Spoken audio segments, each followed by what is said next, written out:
Good morning, sir.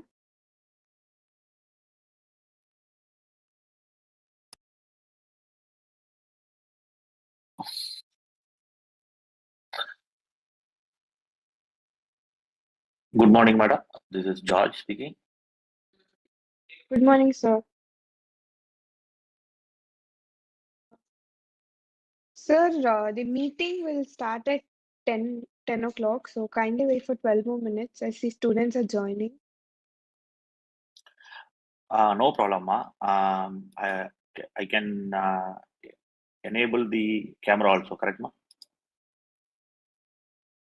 Yes, sir, we are able to see. Is my video and audio clear for you, ma? Yes, sir, it's clear. Wonderful, madam. Thank you.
Good morning, sir.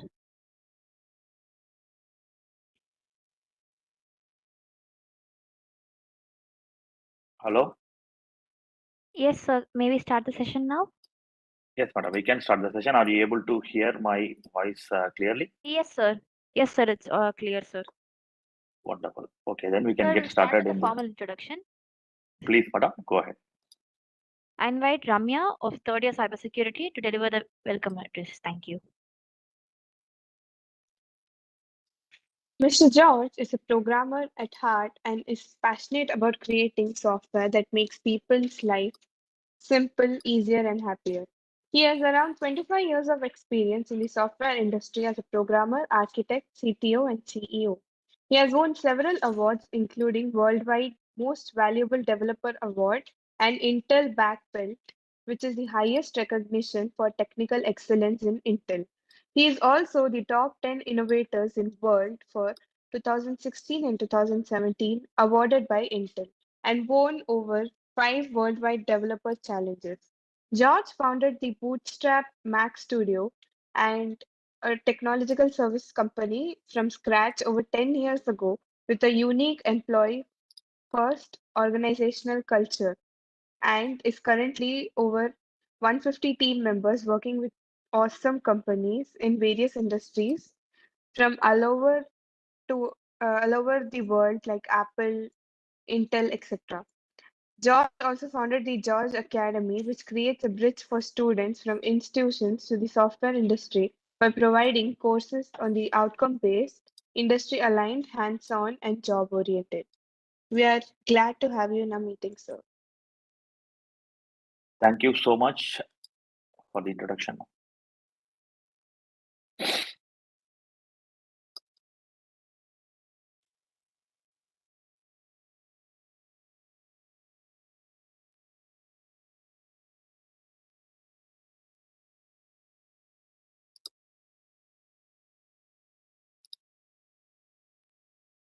I am ready. You can let me know when I can start.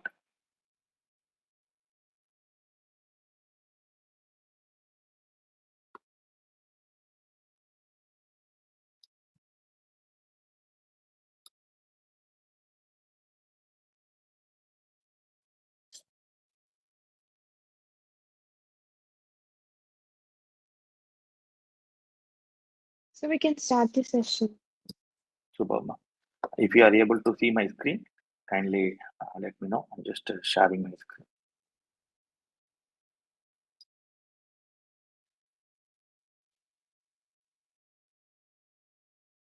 Perfect. Good morning, students. Thank you so much for your time today. Management, staff, and students of the esteemed institution and the students who are joining today, a very warm welcome to all of you present here.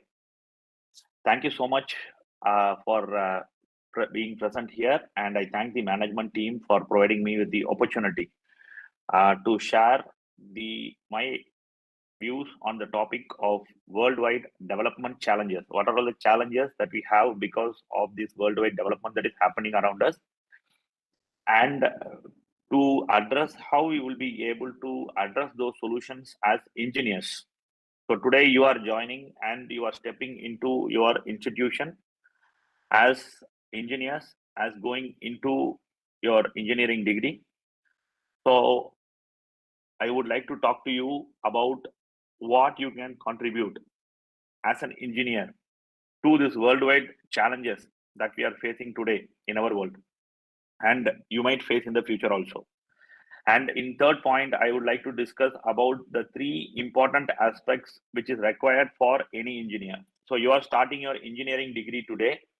I would like to talk to you about the 3 important aspects for any engineers. 3 important aspects for engineering. So this is my topic for the day. Number 1, I would like to talk to you about the challenges that are facing us. Number 1, the worldwide challenges that are facing because of the rapid development that is happening around us. The second one is as engineers, how you will be able to help solve this current worldwide problems and the future problems that we will be facing. Number 3, I would like to discuss with you about 3 important aspects for any engineer. So in these 4 years, what are all the important aspects that you need to pick up as engineers, so that when you go out of your college, you will be able to solve real-time problems for our nation and for the nations of the world.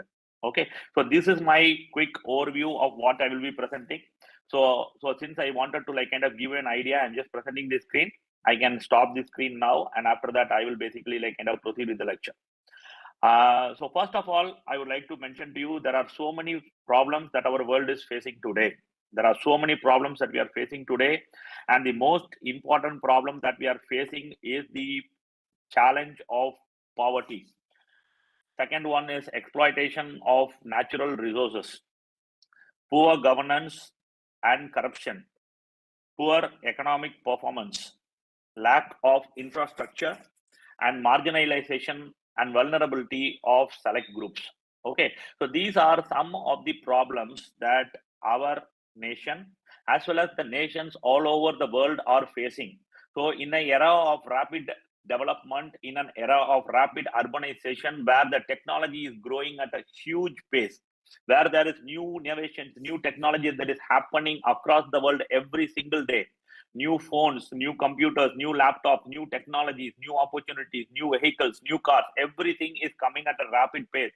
But at the same time, you can see that there is poverty all over, that you can see in our nation as well as in the nations of the world. Even developed nations, including America, are facing this problem today because of job crisis and rise of unemployment. So this is a worldwide problem today, and how you will be able to bring people out of poverty. This is the question of every government. This is the question of every scientist, and this should be the question of every engineer. How we will be able to bring people out of poverty, how we will be able to bring people out of the poverty line, how we can afford them a better quality of living. What are all the tools, what are all the technologies, what are all the possibilities that we can bring in. You could be a computer science engineer, you could be a mechanical engineer, you could be an automobile engineer, you could be a civil engineer, you could be an artificial intelligence and data science engineer. It doesn't matter. At the end of the day, we are all engineers. So how we will be able to come together to create solutions that will bring people out of poverty, how we will be able to create houses that are sustainable, how we will be able to create houses that are pre-built and can be made cheaper, how we will be able to build accommodations that are at a cheaper cost, clothing at a cheaper cost, food at a cheaper cost, how we will be able to enable the supply chain and logistics so that the cost of logistics and supply chain goes down. At the end of the day, it enables and helps people. So these are all problems that the engineers have to solve in today's world. So the number one worldwide the development challenge that is being shown to everybody is poverty. The second most important challenge that is happening across the world is the exploitation of natural resources. The exploitation of natural resources. You can see that forests are being destroyed, natural resources are being destroyed. You can see everywhere around your home, around your cities, around your villages. You can see mountains are being dug, mountains are being tunneled. There are so many things that we are causing on the environment. So as engineers, right, you have to see how we will be able to solve this problem, because this is a very important problem. Because if we don't save the nature, then at some point in time the earth is going to be inhabitable. People, we are not going to be able to live. So even if you have computers, even if you have mobile phones, even if you have the best of technology, we will not be able to live if the air is polluted. Studies say that the level of carbon dioxide in the air currently is at a very peak level beyond which human beings cannot sustain. There are many species in the animal and the plant kingdom that are on the verge of extinction because of the levels of carbon dioxide and other poisonous gases in the environment. So what is happening now is basically an environment that is highly inhabitable, and studies say by 2050, many of the species, animal species that we see today will not exist because of the fact that the pollution is getting at a peak level. So as engineers, what will you be able to do to solve this problem? Very recently, 2 days ago, you would have heard the news about a landslide in Wayanad, right? Yesterday, there was a landslide in Uttarakhand. There are landslides that are happening anywhere. Why do you think landslides are happening? Many of the scientists and experts in this field are mentioning that these are happening because of unlimited development in these areas. People are building windmills. People are putting roads. We are tunneling the mountain. So what is happening is that mountains are becoming weak. And so when there is a rain, the entire area becomes mud, and it comes down on the villages, submerging full villages. Imagine how it will be. Yesterday you went and the village was there. Today you go, the village is not there. The entire village is submerged under a mud. So this is problem. This is a real problem the world is facing today. And as engineers, how you are going to help? How you are going to create communication technologies? How you are going to create computer technologies? How you are going to create programs? How you are going to create algorithms? At artificial intelligence and data science students, how you are going to create data structures and algorithms that is going to predict these kind of problems, that is going to predict using AI and DS, data science and algorithms and artificial intelligence and machine learning models, how you will be able to predict these kind of problems so that you can avoid loss of life. So your program, your solution, your knowledge, what you are going to learn these 4 years is going to determine the future of India. If somebody had predicted this already, mentioning this kind of landslides would come, we would have saved thousands of lives. So this is the power of an engineer. That is what is the knowledge that is going to get in this institution, in this prestigious institution, in SRM IST, which you are going to do, right? In SRM Institute of Science and Technology, Tiruchirappalli, right? What you are going to do is you are going to understand, get knowledge and understanding that will help you transform the lives of people and help save lives. It's not only doctors who save lives. It is engineers also who saves lives. So today we lost so many people. It is because of the infrastructure, how we are building the infrastructure, why there is no computer programmer who could predict it. So this is what I was asking myself. So there is so much information about the weather data, but there was no modeling that was done, and we were not able to predict it. Okay, weather could be unpredictable, nature could be unpredictable, but we could do our best to solve the problem. So the third one problem that people are facing is poor governance and corruption, not only here, across the world. So how you can bring in e-governance technology, how you can giving app-based technologies for better governance. You need not go to any institution to fill up any forms or meet any officials. Can you get everything via application, via an app, via a website, automated process? So all of these things are problems that are facing, which the engineers should provide solution. The fourth major problem that we are facing is a lack of infrastructure.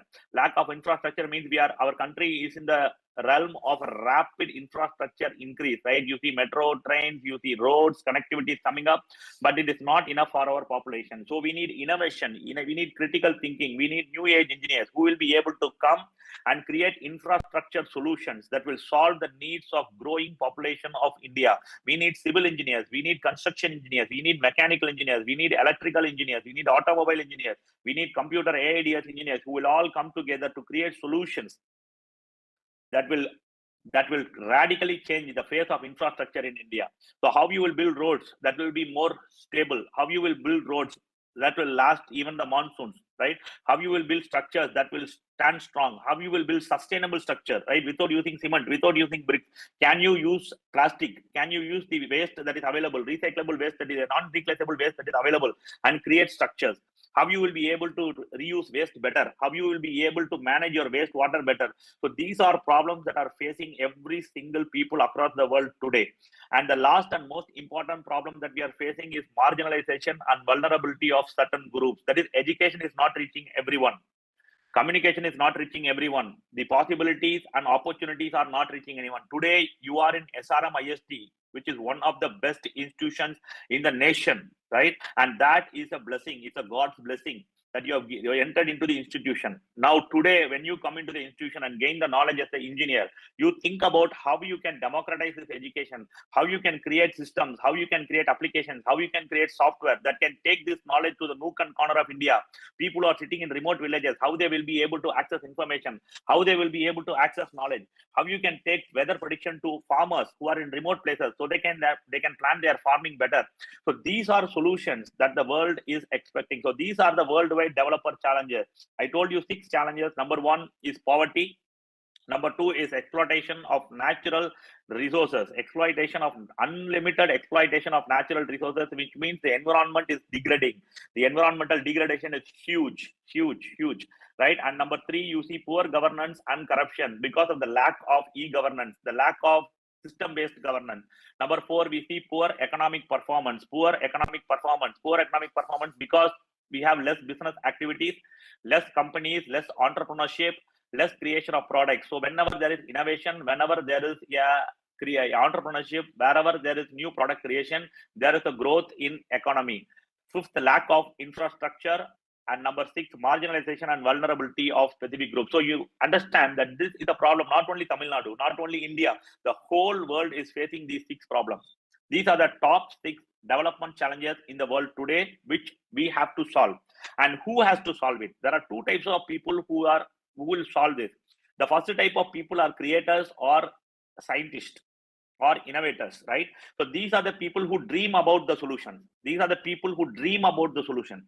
So where does engineer come in? An engineer comes here to do the solution, right? So an engineer here is to implement the solution. So the scientists, the creators, the innovators, they dream solutions. They dream a 100-floor building. They will dream it, but who will build it? An engineer. They will dream a bridge, but who will build it? An engineer. They will dream about an algorithm that will predict the weather, but who will do it? A computer science engineer. They will dream about an algorithm that will predict weather patterns and help people to evacuate before a flood comes, but who will implement it? A computer science engineer. So this is the possibility. These are all the problems that are facing the world today, and it is up to you engineers to create solutions for these problems, right? So you are not here to complete a degree.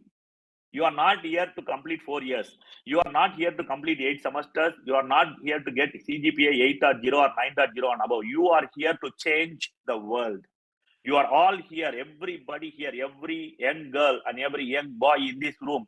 You have the capability, you have the strength, you have the knowledge, God's grace and wisdom to change the world. So that is why I am talking about the worldwide challenges. I am not talking about a local challenge. I am not talking about how you can write a program. I am not talking about how you do fluid mechanics. I am not talking about how an IC engine works. I am talking about a worldwide problems.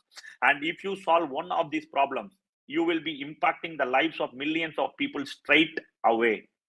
You will be impacting the lives of millions of people straight away down through history. So when you come into SRM Institute of Science and Technology, you have a mindset that you have to solve worldwide problems. As engineers, these 4 years, you have to equip yourself not to become an engineer, not to become a programmer, not to do software. No, you are here to solve worldwide problems. So think big, think about the problems the world is facing and see how, as an engineer, you can create solution.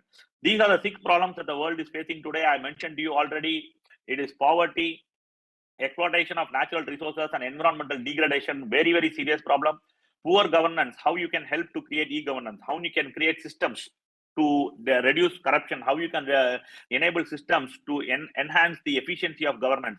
And then you have poor economic performance. There is no entrepreneurship. You have no new companies, no new products. You imagine about all the products that you are using, right? All the products you are using.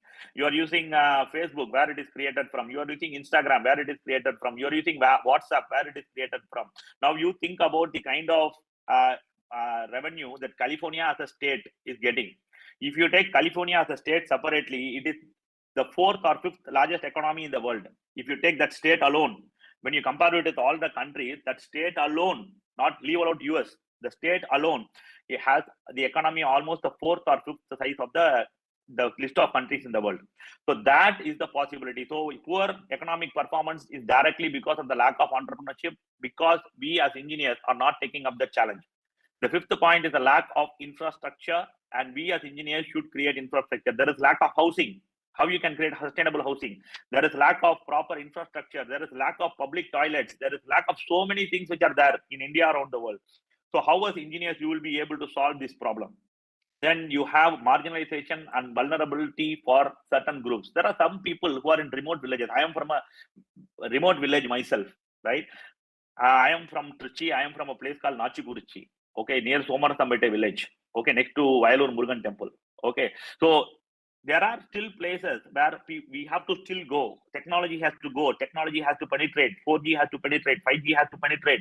Knowledge has to penetrate. Awareness has to penetrate. So as engineers, how we are going to solve these 6 worldwide development problems? And the second thing that I want to tell you is how we are going to solve this problem. This problem is going to be solved by 2 kind of people. One is the creator, innovator, or the scientist who will dream, imagine the solution.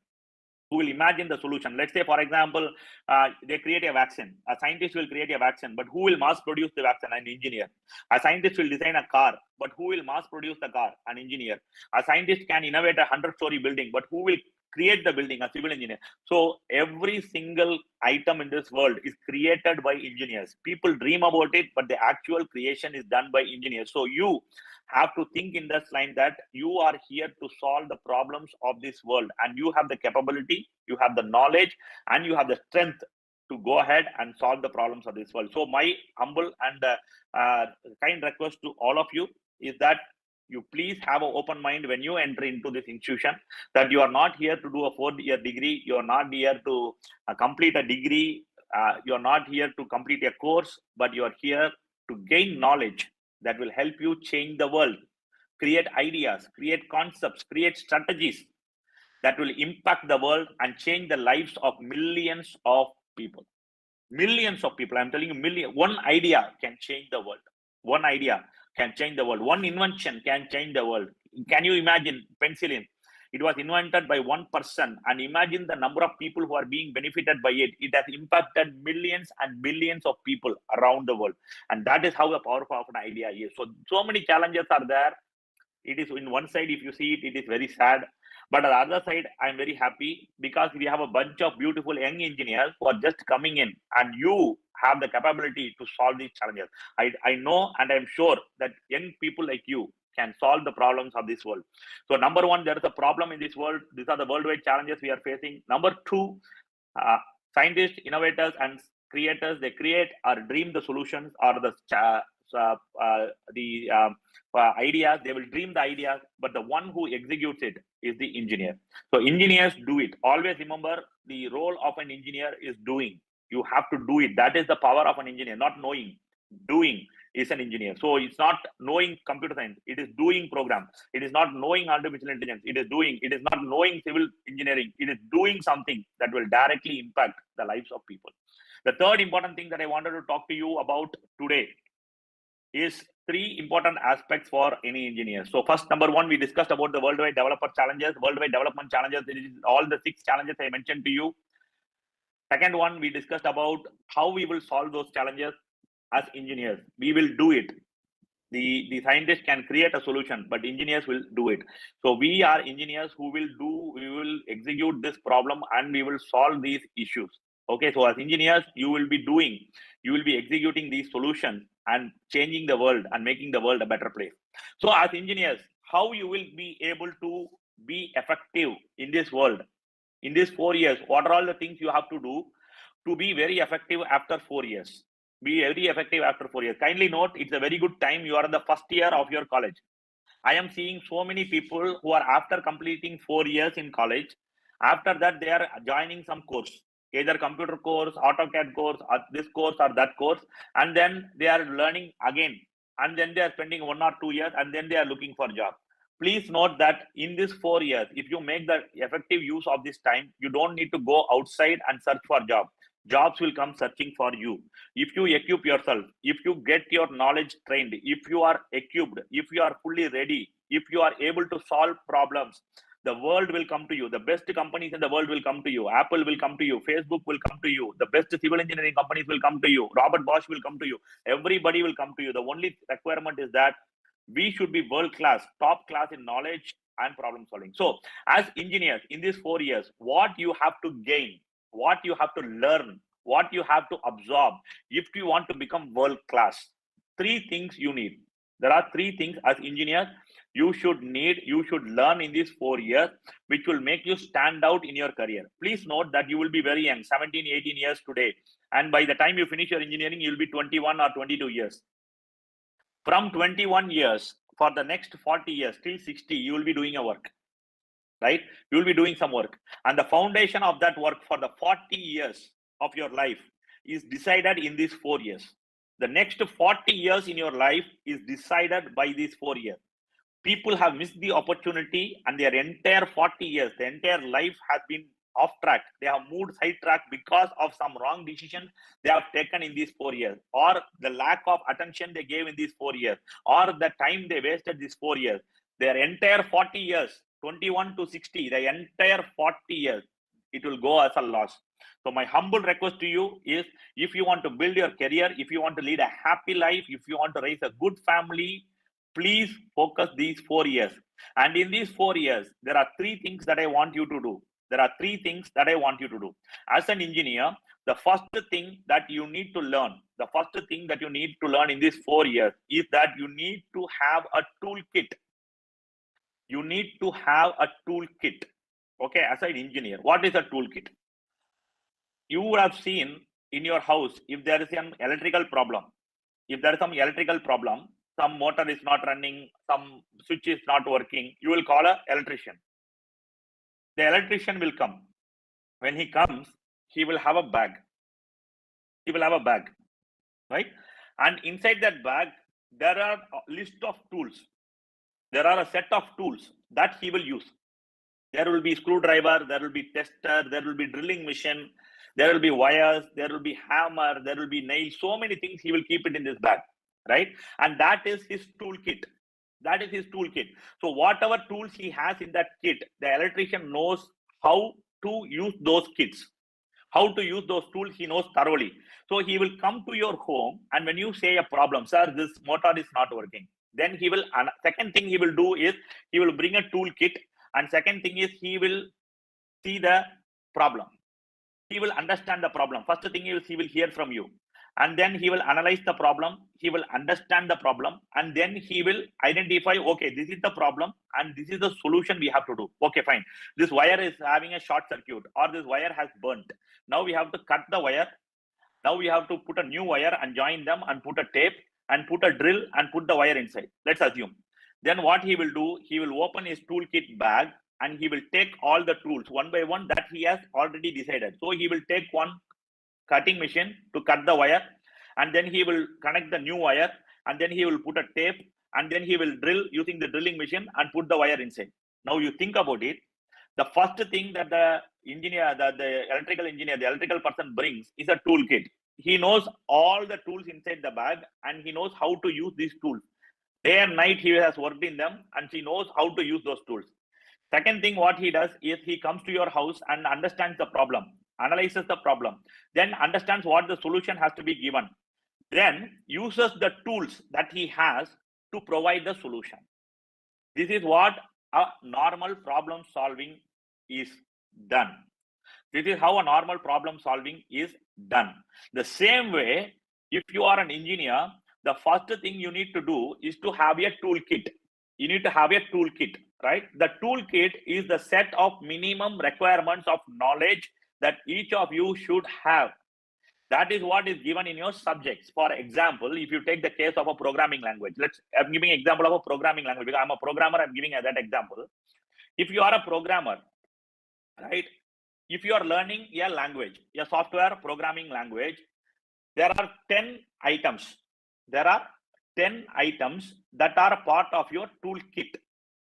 So if you are going to learn Java, your toolkit should have 10 items. Number one is how to use variables and constants. Number one. Number two, what are all the data types that are there and the operators that are available? Data types, string, boolean, integer, float, etc. Third one you need to know is how you will be able to do string manipulation, boolean comparisons, null check, and equality checks. So 3 and 4. So you will need to know how to do string comparison, null check, and equality check. Then fifth, you need to know what is a list, what is a collection, what is a list, and then how you will be able to iterate. Then you need to know how you are able to do conditional expression, if condition, if else condition, or when or switch case. You need to know how to use it. Then you need to know how to do loops, for loop, while loop, do while loop. Ninth, you need to know how classes are created and objects are created. 10th, you need to know how encapsulation and inheritance works. Now, this is a toolkit. This is a toolkit. This is what I'm calling as a Java toolkit. So if you are a Java programmer, if you are learning Java, you need to have this toolkit, right? You need to know how to use variables. You need to know how to use string, data types and operators. You need to know string manipulation. You need to know all the areas of if condition, else condition. You need to know for loop, while loop, do while loop. You need to know about the classes. You need to know about the objects. You need to know about inheritance. You need to know about encapsulation. So these 10 things which I mentioned right now will become your toolkit. So that is number one. It is your toolkit. It is your bag. right? Now you are very thorough in this toolkit. Day in, day out, you should work. You should work at least 100 times in these kind of situations, and you go and look out for sample problems in the internet, everywhere you go and search for Java sample programs, Java interview questions, coding interview questions. They will give you 100 problems. You solve all those problems using this tool bank. With this toolkit, you can solve any Java problem. You can solve any Java problem till launching a rocket also you can solve. Okay, there are code that is running in a rocket that is run using Java programming language. So what I'm saying is, with this toolkit, whatever 10 items I told you, you can solve any problem. So you practice solving problems. Right now, you have a toolkit ready. Second one, now the industry will give you a problem. The industry will give you a problem. I am from the industry. I can give you a problem. The industry defines so many hackathons, so many coding challenges all over the world happening today as we speak. Today also, I participated in 2 coding challenges, and then only I'm talking to you. Today morning, I spoke to one of the largest company in India, largest corporate company in India. And he told me, George, I need interns who can solve problems, I need people, bright-minded interns who can solve problems, who can come to our head office. Straight away, we can go ahead and give opportunities. Now, this is the opportunity that is available. But the question is, the problem is there. But are you ready? Do you have the toolkit? If you are a Java programmer, you should have a toolkit. I told you all the 10 items that is required for a Java toolkit. If you are a Swift programmer, you need to have the same toolkit. If you are a Kotlin programmer, same toolkit. If you are a Python, Django programmer, same toolkit. Laravel, PHP programmer, same. So you need to have your toolkit ready. And number 2 is, the industry will give you a problem. When they give you a problem, the second skill that an engineer needs is problem solving skills. Number 2 is problem. Number 1 is you need to have your technical toolkit. Number 2 is you need to have problem solving skills. What are the problem solving skills? How you solve a problem? You cannot solve a problem. You cannot apply a toolkit if the problem is not solved. You cannot solve a problem if you don't understand. You cannot understand a problem that you have not analyzed. You cannot analyze the problem that you have not defined. So the problem solving has 5 steps. Number 1, you have to define the problem. What is the problem? Define it. Sit relaxedly and define the problem. This is my problem. In next to SRM, there are so many villages and so many fields, right? So many fields are there, right? Now, let's assume one of the villages wants a GIS mapping of the fields in their villages and whatever crop they are cultivating. They want a GIS mapping, right? Now you tell me, this is the problem statement, right? So how you will be able to create a GIS mapping for this village where we can map what land, which crop is growing, so that we can tell the prospective buyers that this crop will be ready in this month, so you can buy and get it. So this is the technology that is solving a problem. Right? So this is a problem statement. Now, how you will write a solution? So first you have to define the problem. Second one, you have to analyze the problem. Third one is, based on the analysis, you have to understand the problem. 99% of the time, the problem is we don't understand the problem. You patiently sit and understand the problem from the perspective of the problem person who is giving you the problem. Based on the agriculture person, based on the farmer, you try to understand the problem. What is the problem of the farmer? Why he wants a GIS solution? You tell me. You ask him, why you want a GIS solution? He will tell you, I am putting tomato, right? When the tomato is ripe, I cannot even keep for 1 day. So the same day the tomato is ripe, somebody should come and buy the tomato. But if the tomato is ripe and nobody is coming to buy, 1 day it will become waste. I have to throw it. So somebody will come and buy tomato at a dirt cheap price. He will buy at 10 rupees. What original price of tomato could be 20 rupees, but he will buy at 10 rupees. You got it? So now your problem has to solve this, so that you should sell the prospective buyers saying that the tomato will be ready in 5 days. So you come already. So before the tomato is ready itself, you are bringing the buyers and keeping them ready. So this is the power of a solution. So you have to understand the problem. You cannot understand the problem if it is not defined. So the problem solving has 5 steps. Number 1 is problem definition. Number 2 is problem analysis. Number 3 is problem understanding. Number 4 is problem solution. What is the solution you are going to give, right? So all these things you do it on paper. You don't code. Till now you didn't code anything. After the problem solution is done, now you start the coding. How you start the coding? You use the toolkit. The toolkit is already with you, right? Then you take the toolkit, you take a for loop, while loop, if loop, conditions, classes, inheritance, algorithms, all those things you bring in, and then you solve this problem for the farmer. And then you give this solution to them, and that will be used by them to make their life better. So whatever revenue he has got last year, he is getting twice the revenue this year, and there is no wastage because of your program. That is the power of technology. That is the power of an engineer. You can change the world. Let's take the same scenario for a civil engineer. Civil engineer also has a toolkit. Mechanical engineer has a toolkit. Electrical engineer has a toolkit. ECE engineer has a toolkit. Automobile engineer has a toolkit. AIDS engineer has a toolkit. Everybody has a toolkit. In mechanical engineering, you should know about the basics of engineering design, engineering drawing. You should know about fluid mechanics. You should know about engineering designs. You should know about thermodynamics, applied thermodynamics, how an IC engine works, how you can make this better, how an engine can be made better, how an engine can be made fuel efficient, how an engine can run in alternate fuel. So these are the understanding of a toolkit of a mechanical engineer, right? Now, when you go to an industry, you see an industry problem, you take the knowledge from the toolkit and you solve the problem using this toolkit knowledge that you have. And you will be creating a solution for the industry. You will be creating a solution for Hyundai. You will be creating a solution for Daimler Truck. You will be creating a solution for Mercedes-Benz, BMW. So that is the power of a toolkit and a problem-solving ability. You are a civil engineer, you have a toolkit. You are an automobile engineer, you have a toolkit. You have a AIDS, artificial intelligence and data science engineer, you have a toolkit. If you are an AIDS engineer, the data set is already available. You can check out NPCI, you can check out PhonePe Pulse. There is so much public open source data is available. So many places the open source data is available. Open data source data is fully available. So you can take the data and start creating models. You can creating models, and then based on the models, you can start predicting the future. Then you will be starting to change lives. So from today, you always have this mindset where you have a toolkit. So for that, AI engineers, data science engineers should know what is artificial intelligence. You should know Django. You should know Python. You should be expertise in image processing, computer vision. You should know. You should know all these terminologies, how it is done, what are the types of models, what are the type of prediction engineering and prediction algorithms that you can do.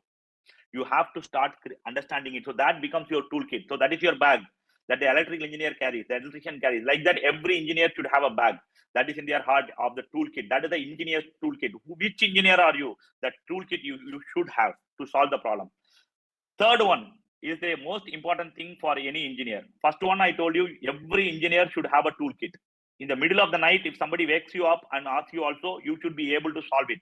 You should be, because it is a part of your life. An engineer should have his toolkit. Today, many people are not programming. Software engineers are not programming. What they are doing, software engineers, they don't even know how to do for loop.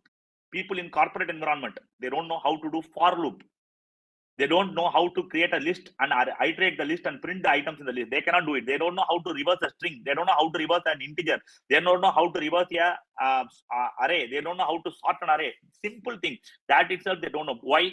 Because they don't code. They go to Google. They use ChatGPT for all problems, right? They use ChatGPT for all problems. I'll tell you something very clearly. If you use ChatGPT to solve your problem, tomorrow ChatGPT is going to take your future away. Complete, 100%. People who don't think, people who don't have the toolkit, ChatGPT will take all their jobs. Their jobs will be gone. So if you want the next 40 years of your life to be secure, you develop your toolkit today. If you are a mechanical engineer, you understand what is important for mechanical engineer. This 10 things, this 20 things, you should be strong. Any fluid mechanics question, you should be able to answer. Any IC engine question, you should be able to answer. What are the different types of engines that are available? You should be able to answer, right? So that is your toolkit. How an air conditioner works. What are the latest advancements in air conditioning? How you can make the air conditioning more efficient? What is the inverter-based air conditioning? How it is more efficient? How it is solving problems? How you can run an air conditioner not with using conventional electricity, but with using solar? Can you do it? How it is done? How it is done in foreign countries? So create a knowledge base for your department, for your industry. That is the most important thing. Second one is problem solving. Toolkit is number one. Second one is problem solving skills, where there is 5 steps: problem definition, problem analysis, problem understanding, problem solution. And then you start applying the toolkit for the solution, right? Till the solution, problem process, it is your own ability. Don't involve code till the problem solution. What people do today is, if you tell a problem, they will immediately sit and type. No, don't do that. Define the problem, analyze the problem. So you understand the problem, solve the problem, and then use code. Okay, so this is the second step of an engineer, which you need to learn. The third step, which is very, very important for any engineer, is communication skills and attitude. Is your communication skills and attitude. This is the very, very important aspect of any engineer. Communication skills. People, you might be from Tiruchi. I am also from Tiruchi. I am from a very remote village. Please note that I was not this proficient in English. Right? I also come from a very humble background. Please note that language can be learned. It is also a skill. That is why it is called communication skill. Like how you learn batting, how you learn bowling, how you learn to ride the cycle, how you learn to ride a bike, right? The same way you can learn to speak English comfortably and fluently. I told you already, I am from a place called Nachikuruchi village in a Somarsam Betai in Trichy, right? Outskirts of Trichy, going on the way to Vayalur, Murugan temple, right? So listen to me very carefully. I spoke to you for the last 45 minutes without using a word in Tamil. You can speak in English. Communication skill is the basis. Then you become a world citizen. So my humble request is focus number one on toolkit. Communication is not everything. Please note. Without your toolkit, without your knowledge on the domain, without your problem solving skills, computer knowledge, communication knowledge alone is zero. No use. Right? But first is your domain knowledge. It's your toolkit. It's your domain toolkit. Number two is your problem solving skills. Number three is communication. Right? So what you do, how I learned is, if you think you need to learn English, very simple. You take a Hindu newspaper, this day newspaper or old newspaper, doesn't matter, because we don't worry about the news. We worry only about the English. So you take a piece of paper, go to, or take any book, go to a secluded place and read as loud as you can. Read the English as loud as you can. Keep it, and it doesn't matter if it is a mistake, don't worry. If any word you don't understand or you don't know how to pronounce, underline the word, come back to your room, take a dictionary or using your phone, check out what the meaning and write down the meaning. And then again practice the same thing. One news item or one page, you read it 10 times or 20 times until the page becomes teared. Take a new paper and start reading all over again. So please note, if you do it for the next 1 year, you will be excellent communicators in the second year itself. Okay. So this makes you a world citizen. Communication skills in English makes you a world citizen. So please be ready. There is nothing wrong in starting in Tamil. It's our mother tongue. I'm very proud of it. But you also need to learn a language that will bridge you to the world, which will be English. Okay. Second important aspect, and the third point is, you need communication skills and attitude. Attitude is the most important thing. If you have all the three, if you have your domain toolkit, great, intelligent in programming. If you have problem solving skills, any problem you give, you will solve. And you have great communication skills. You have everything. But if your attitude is wrong, nobody will take you. Nobody. So you should always have an attitude of humility. You should always have an attitude of humility. Engineers should always be humble. This is the basic quality of any engineer. Engineer should never think that you have learned. You should never think that you are achieved. You should never think that you know everything. No, if you think like that, you are not an engineer. Engineer should always be hungry for knowledge. Engineer should always think that there is more to learn. Engineer should always be humble and willing to learn from everybody. Should be able to learn from everybody. Your professors, your teachers, your deans, your HODs, your department heads, everybody has so much knowledge. I had the opportunity to talk to your dean. I had come to your institution and I had spoken to your esteemed management team, including the dean. Believe me or not, there are so much wise wisdom knowledge he gave to me in just 5 minutes. 5 minutes he gave to me, your dean. The same way I'm discussing with your computer science department staff, so many people. I am talking to Dr. Saranya madam. Just 5 minutes, the kind of communication that they are giving, the kind of information that they are giving, the kind of update that they are giving is so much. So you are there 4 years. Imagine the possibilities. You have the best of the opportunities. You have the best of teachers, the best of professors, the best of infrastructure. You have a Mac lab. This year they are giving you iPad. They are giving you all the facilities. You have a Mac lab. You have great computer systems. You have great programming opportunities. Everything is ready. The only thing is you have to be hungry.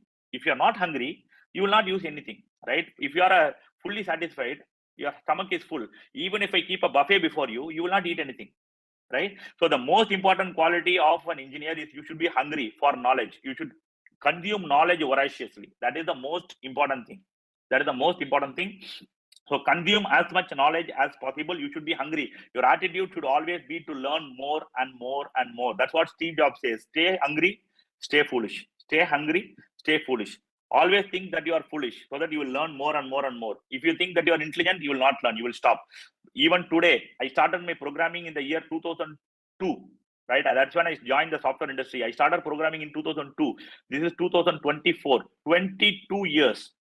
There is not a single day that has passed that I have not coded. Every single day. I am the CEO of 2 companies. I have run multiple businesses. I've run so many operations, but I still code every single day. Okay, so please have the attitude of learning.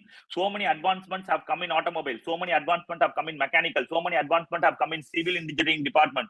So many advancements have come in all the departments. Be hungry. See what is happening in Dubai. How they are constructing so big skyscrapers. How they are constructing so big skyscrapers in Mumbai. I went Mumbai last week. So huge skyscrapers. Why we are not able to construct skyscrapers in our cities? What is the problem? Is there any geological problem? Is there any construction problem? How you can create sustainable living for people? People are living in thatched roofs, right? Can you, as a civil engineer, create a sustainable development model for them to create enhanced houses? Can you use 3D printing for creating houses? Can you use 3D printing for portable toilets? Can you use any of these latest technology that is available for the betterment of people? That is the attitude you should always have. So an engineer has to have the right attitude. You should always be hungry. You should never think that you have learned anything. You should always be hungry to learn more and more. I'm telling you, I am programming for 22 years, and I will honestly tell you, Java has been my life. But I will tell you, I have not even touched 1% of Java. Still 99% is more, even after 22 years. So it will take my lifetime to even go till 10%. Okay, so the learning is always there. It is a never-ending process. So I welcome you into this process, and you always be humble, always try to learn, always be in the learning mode where you get more and more information and equip yourself. And that should be the attitude of an engineer. Always be humble, be hungry, stay foolish, stay hungry, learn, improve, learn, improve, learn, improve, learn, improve. And that should be the motto for the rest of your life. Okay, so this is my 3 points that I wanted to discuss with you. If you want to be an engineer in these 4 years, number 1 is create your own domain toolkit. Number 2, problem solving. Number 3, communication skills and attitude. Now, in the latest trend, what is happening in the world is interdisciplinary knowledge is also important. A civil engineering person should try to understand computer science. A computer science person should now try to understand civil engineering. So let's say there is a computer science student who has to create a program for a civil engineering problem. Without understanding the civil engineering, how you will solve the problem? Without understanding the agriculture, about the farmer problem, how you can solve the problem? Even if you know the programming, Java programming the best also, even if you are certified also, it is of no use unless you understand the problem. So now interdisciplinary becomes important. So all of you are coming from different departments. You should work together to solve problems. Civil engineering can learn from computers. Computers can learn from civil engineering. Mechanical department can learn from AIDS. AIDS can learn from automobile. So that becomes an interdisciplinary structure. So talk to your friends, discuss about ideas, discuss about possibilities. What is new in AI? What is new in automobile? What is new in mechanical engineering? And that will help you to take your institution to the next level. So with this, I would like to summarize whatever I mentioned to you earlier. We discussed about 3 important aspects of our session, which is number 1, what are all the problems that are facing us? First, we discussed about the problems that are facing us, which are poverty, exploitation of natural resources, poor governance, poor economic performance, lack of infrastructure, marginalization, and vulnerability of specific groups. So these are all the challenges that is not only facing India, but all over the world. Now my question is, what is an engineer going to do? Engineers are the one who will solve these problems. How you will solve the problem is you need to have these 3 things: your domain toolkit, problem solving, and communication skills and attitude. With these 3, you will be able to solve the problems of the world. So always remember your domain toolkit. Your domain toolkit. You should be number 1 and thorough in your domain toolkit. Number 2 is you should be able to solve problems, understand and solve problems. Number 3 is you should have good communication skills and attitude. If these 3 things combine together, I guarantee you, Apple will visit the world's greatest companies will visit your campus to take you. There are students in institutions where Apple has come down, CERN has come down. I think in SRM, Katangulathur, there has been one student who has been placed in CERN, right? Particle Accelerator Laboratory in Geneva, Switzerland.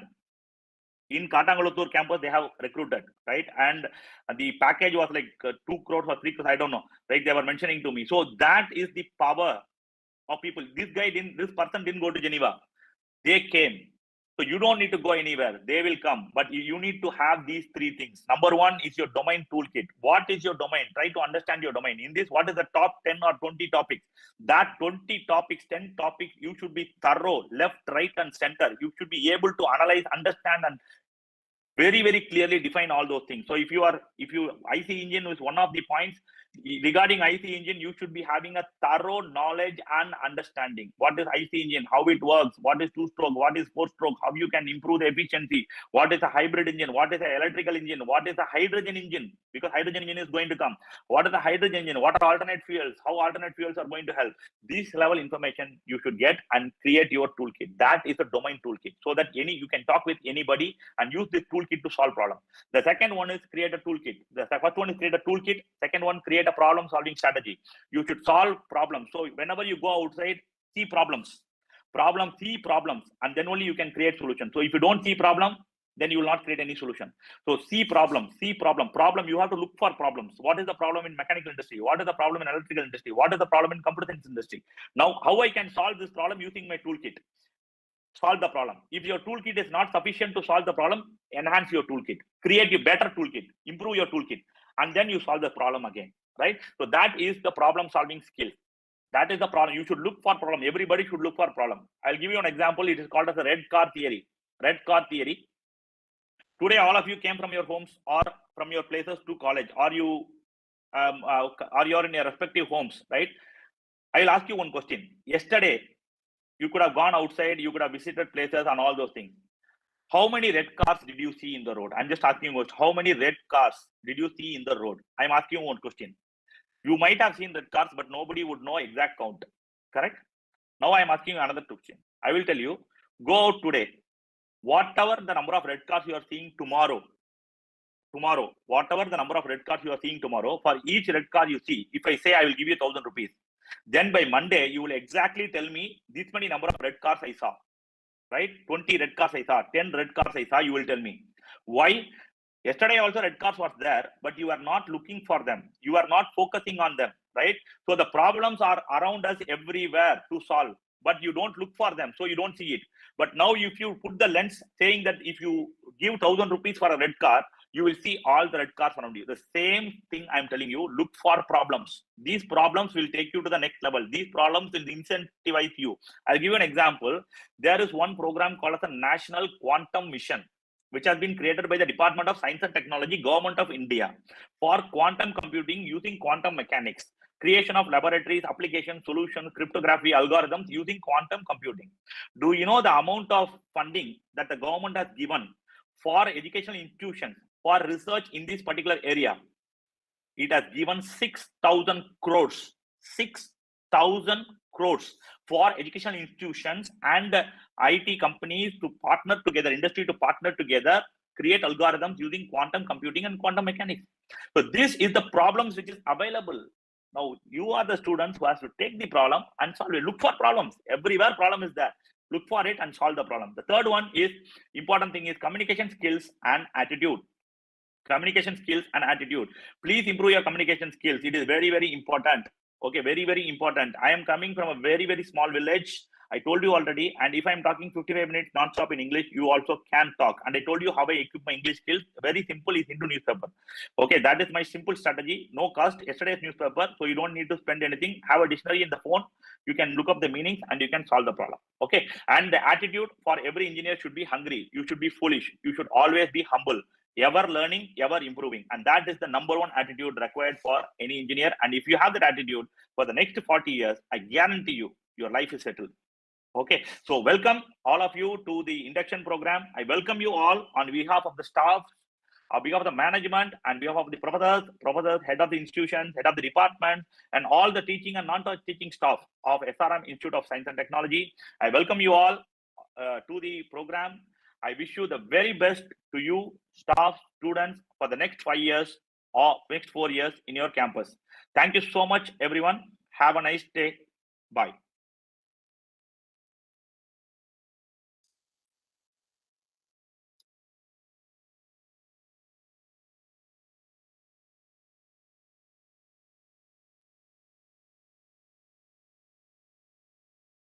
Thank you, sir. That was a very good session. Now, let us call upon Evangeline of CSC Core third year to give away the vote of thanks.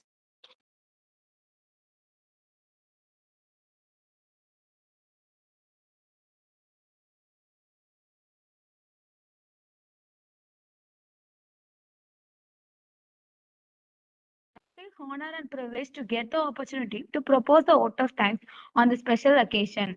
First of all, I would like to thank our chief guest, George Christopher, for readily accepting our invitation and gracing the occasion with his presence. I'm sure your inputs would have motivated the students to start working towards their goals. Thank you, sir. I take this opportunity to thank our management and faculty for the constant support and guidance they provide to the students. On behalf of our institution, I extend my warm gratitude to everyone. Thank you all.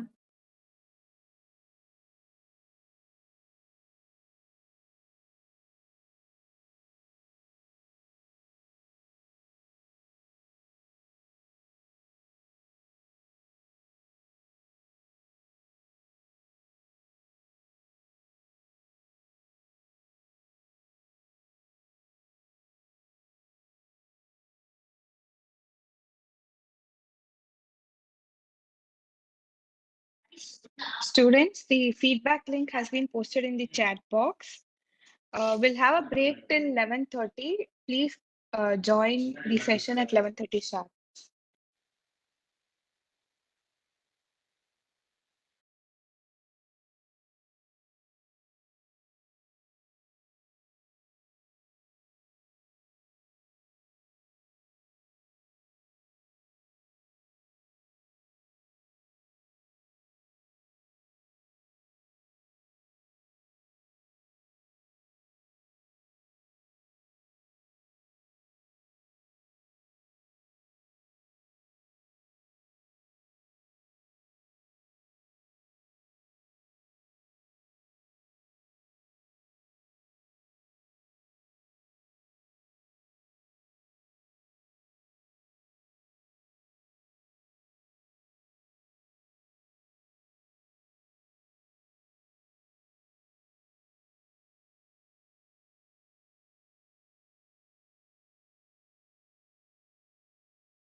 Good morning, sir.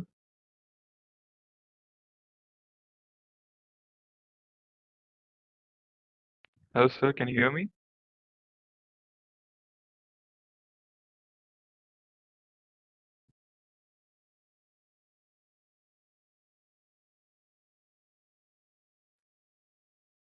Sir, can you try unmuting yourself? I have given you the permissions.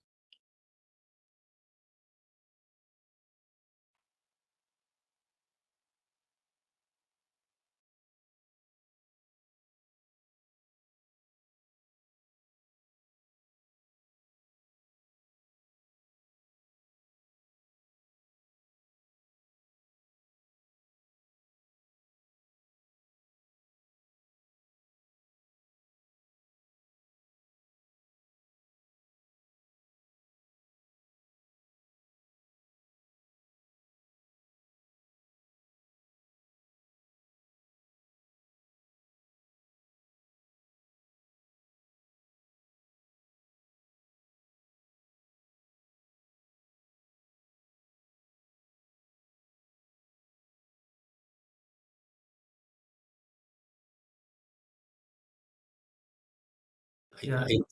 Okay, fine. Okay, fine. Thank you. Thank you very much. That out of it. Good. Turn off some. Yeah. Just once again. Hi, Once sir. again. Yes, Doesn't sir, hear. we can hear you now. Make this or no microphone. No, that was microphone. No microphone.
Hello, sir.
Okay, I can admit. All right. Good morning. Can you all hear me? Can anybody? Yes, we hear you. Okay, fine. My name is Mohan Narasimhan, and I am the Director of International Relations at SRM. What I would really do is I would expose the youth for the international, institutional, essay, immersion, and other activities that you can do outside the first and foremost is what is the international development role for? I'm um, just 1 second for you.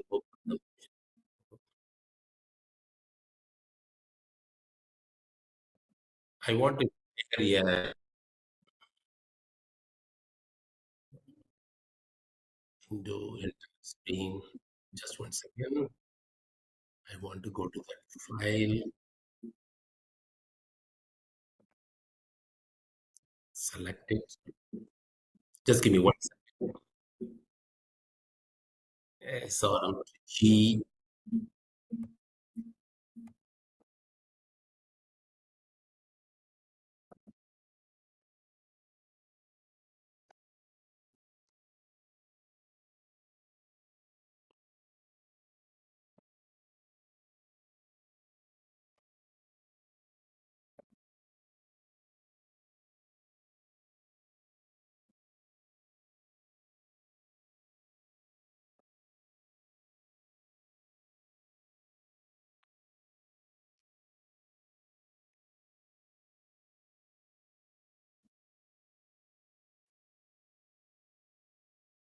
G.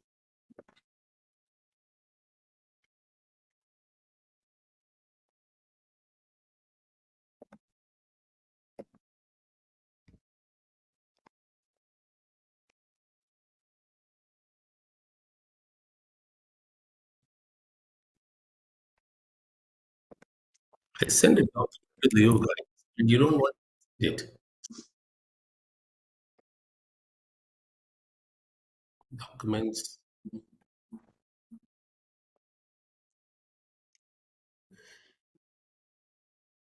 Okay.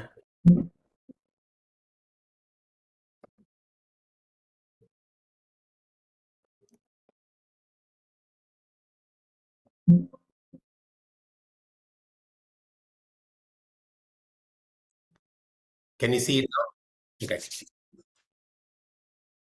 The internal relations department has got a the vision is to make and sustain the SRM Sir, institute excuse me, sir. to be So one of we have your PPT. Can we present it? I don't know what here, it's I think I don't have anything as I'm using over here. Just Sir, 1 second. we have your PPT, sir. We'll present it for you. Can you hear me now? No, that's what comes out. What now? Can you hear me? Yes, sir, we are able to hear you, sir. We have your PPT. Can we present it for you? Okay. Is there a feedback now? Is there a feedback now?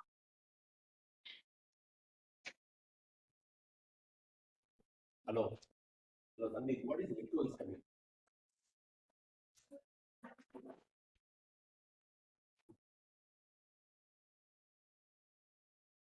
No, it is an action. Echo is coming.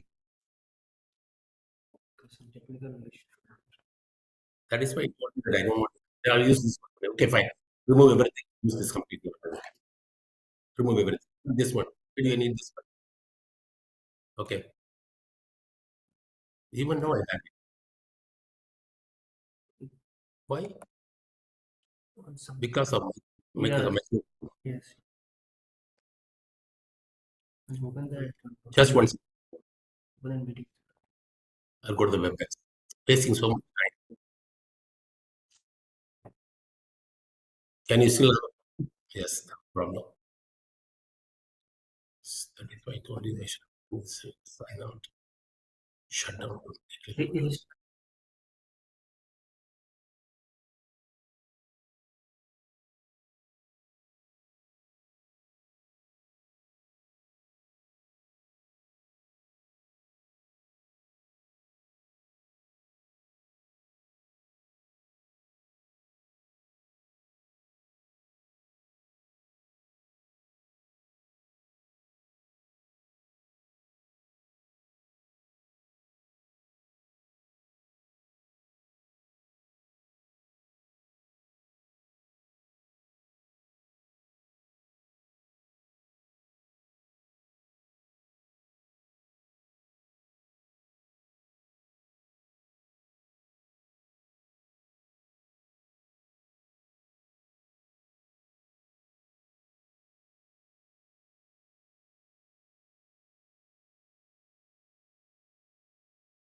It's working now. It's working now. Can you hear me now?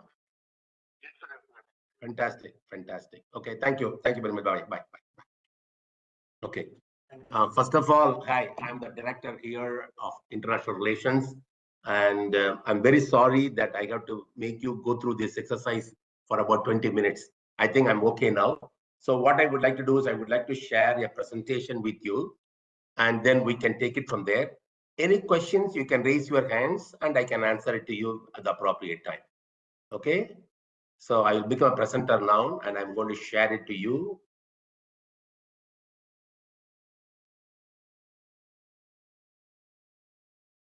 So now I'm going to share your screen. Just 1 second. I'm going to show the presentation to you.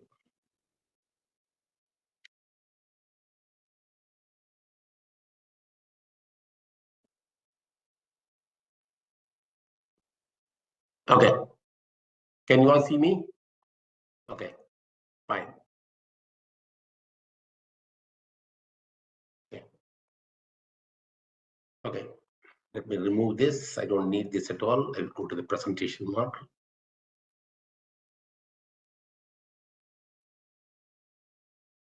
Slide master, slide presentation, slide show from the beginning. Okay. The International Relations Department has a vision and a mission in line with the SRM IST mission. They are to make and sustain the SRM institution to be one of the leading institution in the world, leading research institution in the world, and actively contribute to achieving a position within the top 500 QS ranking with stronger collaboration with leading international universities and research organizations. So the whole goal is here to become a top leading and educational institution. The vision has to follow the mission correctly.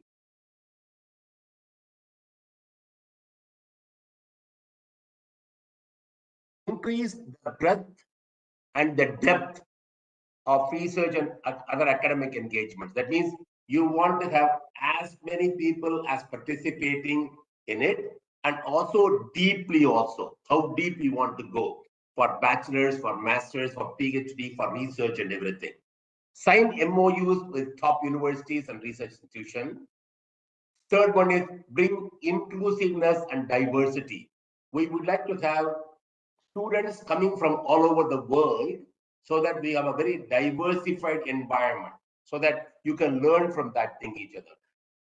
So the history of industrial relations, this we started about in 2004 with the semester abroad program. The semester abroad program is nothing but after completing 2 years, you can go for a semester to study in a foreign university. And in 2004, 2 students went for SAP program, and one went to MIT, and another one went to Carnegie Mellon University. And in 2006, that the whole IR organization has been formed, and we had a dean, we have admissions, that means international student admissions. Students coming from all over the world and admitting into our program, and counseling as to how you can really apply for semester abroad program, how to really go about it. We'll talk about it, and one attended. And in 2006 again, 4 students went to Vietnam, Malaysia, Canada, and another one's from the MRI. Their students will do. In 2008, we have got a faculty abroad program. That means faculties have gone outside from SRM Institute to foreign institutes for their research or postdoc program or whatever it is. Then the second one is foreign faculties will come over here and do some research or join with a publication or a conference or something like that. They went to USA, Canada, Netherlands, France, Japan, China, and Singapore. The role is very simply that MOU. MOU is the basic foundation for international relations. That means we go to universities abroad and form a relationship to send students and faculties to that university. And we can do it in multiple ways. We cover that later. Okay. The second one is to work on research projects, short or long-term projects for at international universities. For you, these are all for you guys. To attend classes or do projects in international universities in order to complete your intended school of study, which is a BTech. To spend more than 20 days in an international university to understand the culture and learning methods of the university country and the university abroad. I'm in a presentation, I will call you back.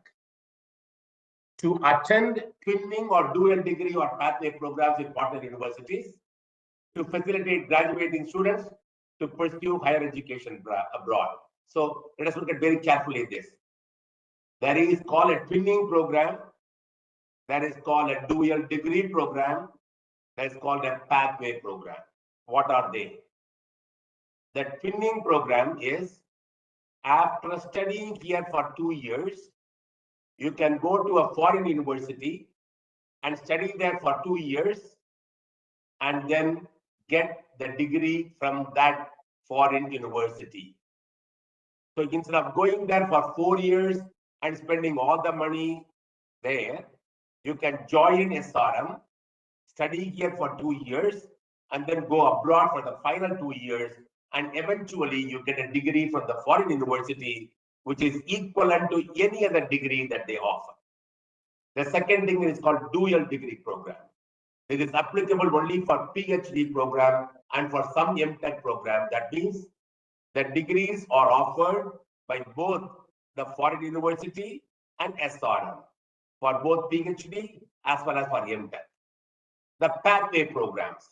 Normally you study here for about 4 years, and then after graduation, you go to a foreign country and study for 1.5 years or 2 years to get your master's degree. But in this program, what we do is we compress this for you. You study here for 3.5 years. Second thing, 1.5 years, you go to a foreign country and get a foreign MS and a domestic or SRM BTech. So you get an SRM BTech here, you get an MS from a foreign university. So it's a BTech from local university, which is really SRM university, and MS, or they don't call MTech in those universities, MS or MSc from those universities, and then get a master's degree over there. So this really facilitates you to get your both BTech and MS within 5 years and spending only 1.5 years in a foreign country. So that is, it benefits you both in time as well as in cost. The cost you spend only 1.5 years over there. Then the other one is called the graduating students to do the higher studies. For example, you finish your BS year, BTech year completely. Then after completing BTech, you can go to a foreign university and study there and get your master's. The advantage of doing this is you have MOUs with those universities where you can pay less tuition, or your entry barrier for admission is lower. That means you don't have to take TOEFL or GRE or something like that. We make your life easier to go to a foreign university for your higher education. We also do faculty exchange, which is not relevant to you. And we also do have a promotional for students coming into our university and studying over here. So the 3 and 4 are not relevant to you, but these are the roles we play within international relations. Let's give you a sample for you here. Sorry. Can you see it? Okay. We have got active MOU signed. MOUs for collaborative research, about 52 now. Number of research publications is about 2080 from June to May. Number of international universities and partners for joint PhD is 2. Number of PhD scholars engaged is 25. twinning program 6, and student pathway programs are 12. This is a sample of, I explained to you very clearly what is a pathway program, what's a twinning program. Again, I emphasize to you, there are 3 things we do mostly. SAP program, semester abroad program. You can spend a semester in a foreign university and then come back and finish the degree in locally here. That you can do only after your second year. Then twinning program. After second year, you go to your foreign university completely, study for 2 years, get the foreign degree, and then we transit on over there. Then the student pathway program is nothing but a 1.5 program. You study here for 3.5 years, and we send you to a foreign university for 1.5 years. You study in that partner university for 1.5 years, get a BTech degree from India, from SRM, and a pathway program from and a master's degree from US or UK or what the country that you want to go. It's just a chart for you to know exactly what all the MOUs are working together. We are continuously expanding our MOUs so that your life become easier for both all the transitions. So I forgot one thing here, which is really important for you to understand. It is called immersion program.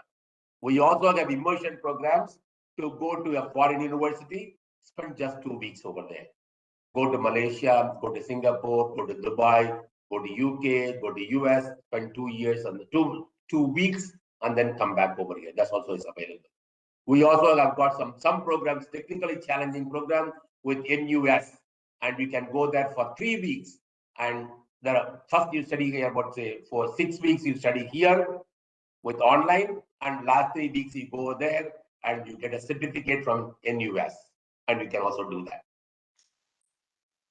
Okay, so this is called immersion program. So we have done totally 78 semester abroad programs, 57 student immersion program, 6 dual degree program, twinning programs, and 1 pathway program we have completed so far in the academic year of 23-24. You are joining the academic year of 24-25. We'll measure that next year. We'll give it to you at that time. These are some of the universities you can go. It varies, only a sample. So don't think that these are the only few universities. I told you we've got 230 universities, 125 active universities. We can do something like Harvard Medical School. You can go to MIT, you can go to UC Davis, University of Edinburgh, UC Berkeley, Lancaster University, University of Western Australia, Lehigh University, Illinois Institute of Technology, all kinds of universities, from all the way from Australia all the way to UK, Canada, sorry, US and Canada. So we start from all the way from Australian universities, the top three universities over there. Then New Zealand, couple of universities there. Then NUS, NTU. Then you can go up all the way to in what do we call in Thailand. We've got one university, Pasala. Then you can go to universities back in what do we call Europe. Then also in Korea, in Japan. In Japan, we've got 20 universities working over there very closely with that. And we have got then UK. In UK, we've got a few universities. In Europe, we have got in Germany, we have got in France, we have got in the Scandinavian countries. Then you can also go to like US, then you also go to Canada. So we've got a list of universities, and also you've got some what we call research institution also. We have got something called Harvard Medical School Research Group. We call CERN Research in Europe. So you've got even research officers to go and do your research over there. So this is the way we are structured. This is only a sample for you to understand that. And these universities provide you both SAP program, transfer program, pathway program, and internships. So these are some of the things we do for student mobility, enhanced mobility programs. We also expand the reach so that we can go on multiple departments, multiple things. So we are expanding it, and we are going down also. Just one second. Yes, it's important. Hello, I'm in a presentation. Hello, who is this? Yes, who is this? Portugal. Thanks. Bye bye. Bye. Sorry. So this is the international admissions. You have to know that also. We got 330 students coming from all over the world. Africa about 36, Asia is about 94, Middle East we have got 160 students. Others are 37 students coming from all over the world to study in SRM IST. Okay, and this also gives you the female population and male population. We are almost 1:2 between female and male. This is just a graphical representation of that. This is also gender representation of that, male and female per year. You can see every year we are improving, except 2018-19. We have got a lot of immersion program that really helps us do that, because we got about 150 Syrian students come over there under the Government of India scholarship program, and they stayed here. So we've got IAB, it's called International Advisory Board. You want to make sure that your faculties are really fully empowered to do what is a good thing for the students. For that, we work with the International Advisory Board, which consists of extremely high profile deans and directors of research organization and professors from top universities. They come and help us to revise the syllabus, revise research and in teaching methodology, exams and evaluations, and they also help us in administration and admissions. We got some few best practices that we work on, and this is the relationship that we have with all the countries we want to think of, the MOUs we have. And that ends my presentation.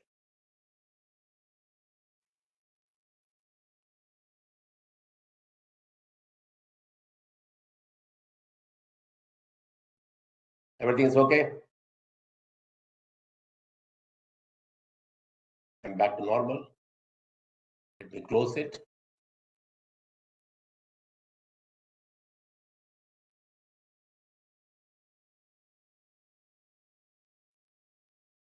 All right. If you guys don't have anything to talk to me, you can always come back to my office. My email ID is director.ir@srmist.edu.in. You can always send a mail message to me. I'll support you. My office will be always available for you to provide the support. Please start early, think through early. The best way to think about it, starting from the second year, first semester. That means the third semester start.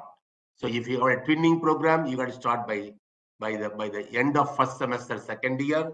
If you want to look for a pathway program, you got to come and see us in the end of third year. Second semester, you got to come and see us. If you want to do the pathway, that's a pathway program. If you want SAP program, after second year, you are eligible to go for a pathway program, either third year first semester, third year second semester, or fourth year first semester, or fourth year second semester. So all the things are available. Please use it. That is the only way you can really become a leading professional in the chosen field. Thank you very much. Thanks a lot. Have a good day. Bye-bye.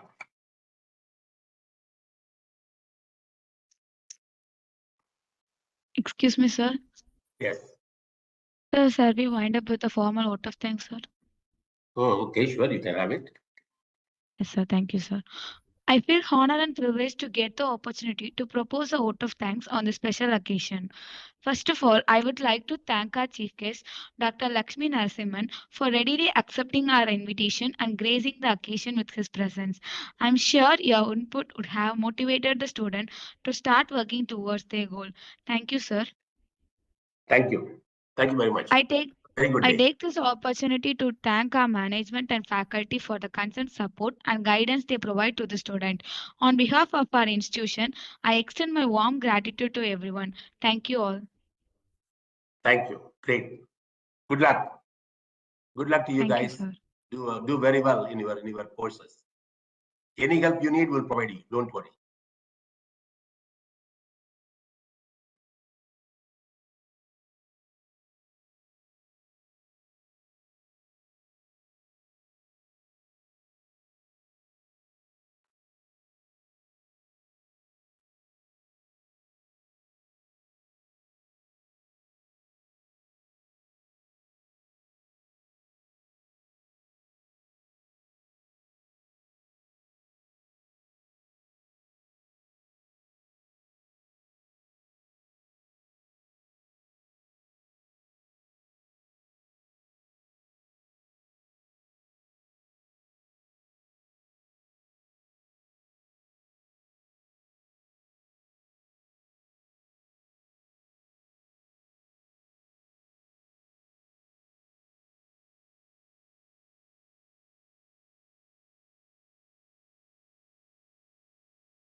The feedback link has been posted. Kindly join this. You'll be having break till 1:30. Kindly join the session at 1:30 sharp.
Good afternoon, sir. Sir, can you hear me, sir?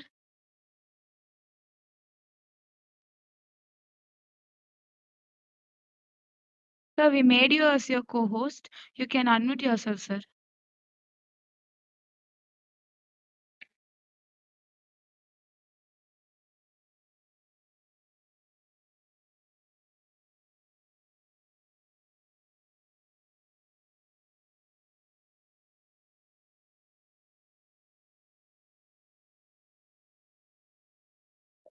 Excuse me, sir. I think your mic is unmuted, but we are unable to hear you.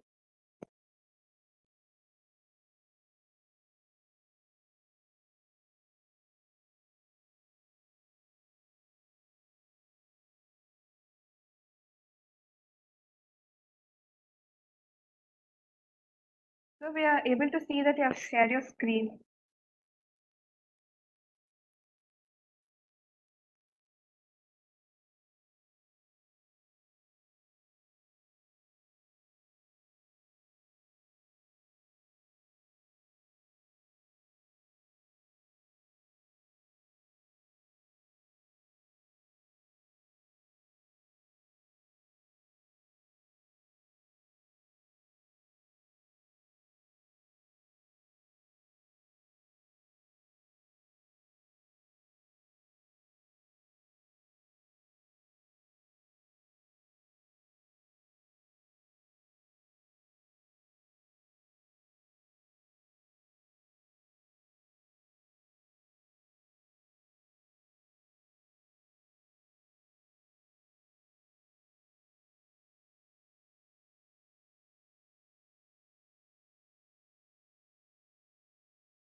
Excuse me, sir. Are you there?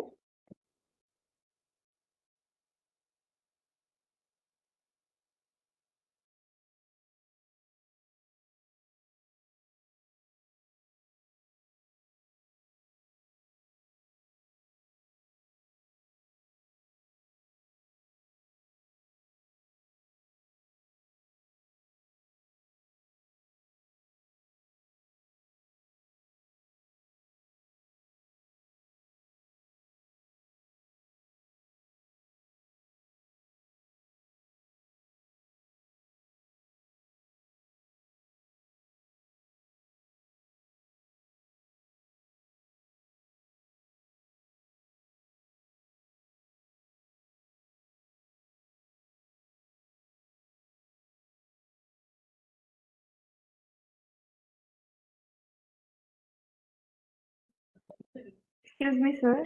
Good afternoon, sir.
Excuse me, sir, we have made you as a co-host. You can unmute yourself.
Unmute பண்ணுங்க sir. நான் அன்மியூட்ல தான் madam இருக்கேன். Sir வருதுங்க sir, வருதுங்க sir. இப்போ வருதா sir picture? வருதுங்க sir. Okay, confirm பண்ணுங்க sir. You are able to ஹியரா? Okay. Yes sir, yes sir. Okay. Chat இருக்குங்களா? சாட் எனேபிள் பண்ணியிருக்கீங்களா? சாட்டும் எனேபிள் பண்ணியிருக்கீங்க. என்ன பண்ணுவோம் சார்? ஏன்னா பசங்க ஏதோ மெசேஜ் போட்டே இருக்காங்க. ஓகே. நீங்க என்ன பண்ணுங்க, ஒன்றும் பிரச்சனை இல்லை சார். ஓகே. பண்ண சொல்லட்டுமா? இல்ல இப்ப சப்போஸ் சில ஸ்டூடெண்ட்டை நான் அன்மியூட் பண்ணி பேசணும்னா எப்படி பண்றது மேடம் கண்ட்ரோல்? நீங்க நீங்க பண்ண முடியாது சார், நாங்க தான் பண்ண முடியும். சொல்லுங்க, நாங்க பண்றோம் சார். சரிங்க மேடம். ஓகே. அதே வாய்ஸ் கொடுங்க, நாங்க சொல்றோம். ஓகே. ஸோ இப்போ வந்து audience can able to hear கரெக்ட்டுங்களா? Okay. Share the screen. Share the screen. Do you want to become the presenter? Yes. Okay. ஆமாங்க சார், நீங்க அப்படி கொடுத்துருங்க. சரி. Fine madam. Right. Thank you madam. Thank you. Suppose volume கேட்கல, ஏதாவது டிஸ்கனெக்ட் ஆச்சு வீடியோனா நீங்க கொஞ்சம் கால் பண்ணுங்க மேடம். So that okay. ஒன்றும் பிரச்சனை இல்லை, லைன்ல தான் இருக்கும். Okay. Right madam. Right. Thank you. Thank you.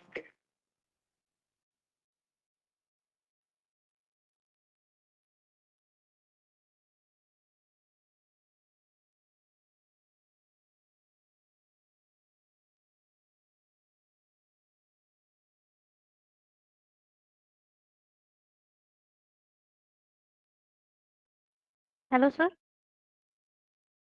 Sir.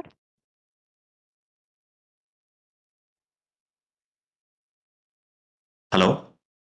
Sir, may we Uh, start with the formal Can introduction, you sir? please confirm me whether you are able to hear? Yes, sir. We can hear you, and your screen is also visible, sir.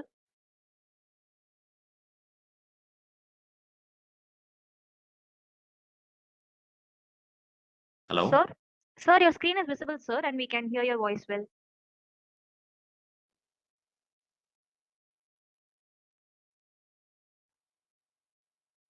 Sir. Madam sir யாராவது கொஞ்சம் unmute பண்ணிட்டு respond பண்ணீங்கன்னா I can able to understand Sir, voice கேக்குது, what is sir. happening.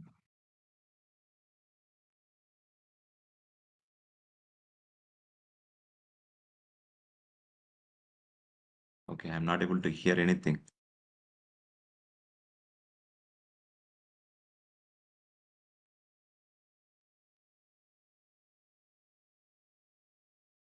Hello, sir. Sir, can you hear me, sir?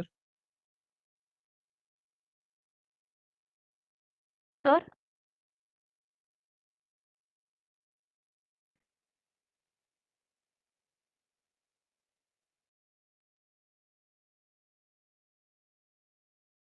Hello. Can you please confirm me? Yes, sir. We can hear you, sir. Sir, we can hear you. Okay, somebody is talking, but I'm not able to hear. Excuse me, sir. Are you able to hear me now?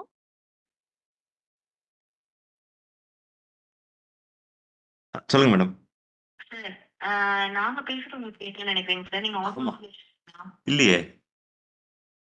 Check பண்ணி பாருங்க sir. எங்களுக்கு வந்து நீங்க பேசுறது கேட்குறேங்க sir. உங்களோட கீழே dive in இருக்கும் இல்லைங்க சார், அதுல பாருங்க ஸ்பீக்கரோ இல்ல நீங்க ஹெட்போனோ கொடுத்தீங்கன்னா உங்களுக்கு அதை ஆஃப் பண்ணி வச்சிருக்கீங்கன்னு நினைக்கிறேன்.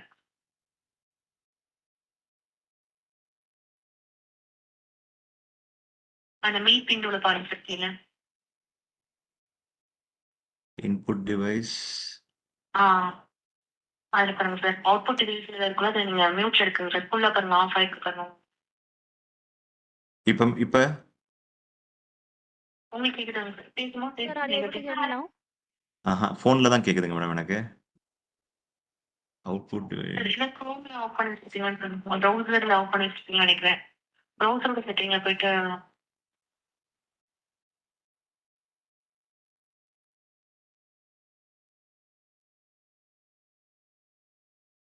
ஹெட்ஃபோன்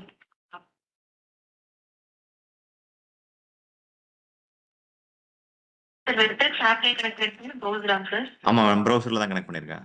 ப்ரௌசர்ல ஆஃப் பண்ணி வச்சிருக்கேன் நினைக்கிறேன். செட்டிங்ஸ்ல பாருங்க சார்.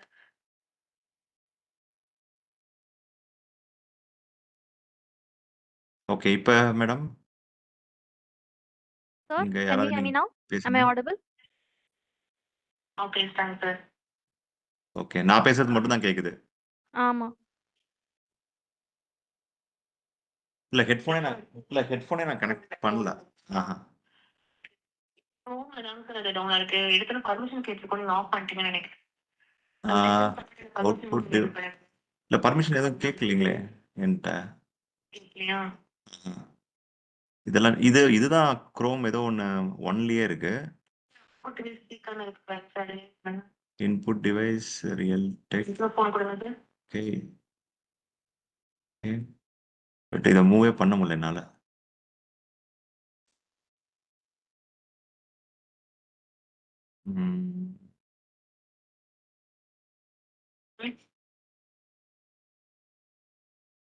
சார் நான் வேற பேசுறதா உங்களுக்கு ஷேர் பண்றவங்க நீங்க கண்டிப்பா சரி, சரிங்க மேடம். கால் பண்றேன். Okay, fine madam, fine. Okay sir, thank you. Right, right.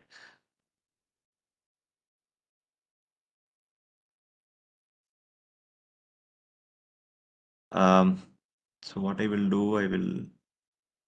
this is not very familiar platform. Most of our organization. சொல்லுங்க மேடம். உங்களை பத்தி இன்ட்ரோ கொடுக்குறோங்க சார். நான் கொடுத்து முடிச்சு சார் நீங்க ஆரம்பிச்சுட்டாங்க சார். சரிங்க மேடம். இப்போ ஒரே நிமிஷம் நான் ஸ்க்ரீனை ஷேர் பண்ணி வச்சிடுறேன். ஸோ தட் நீங்கள் எல்லாம் கரெக்டாக இருக்காங்கிறத பார்த்துருங்க. Okay, okay. ஷேர் இப்போ சேட் வந்து போட்டுருங்க மேடம். ஏன்னா சேட் இல்லைன்னா அட்லீஸ்ட் என்ன நடக்குதுன்னு எனக்கு தெரியாது. That's fine. அதை படிக்கிறதுக்கு டைம் இருக்காது நமக்கு. Madam okay, fine, right.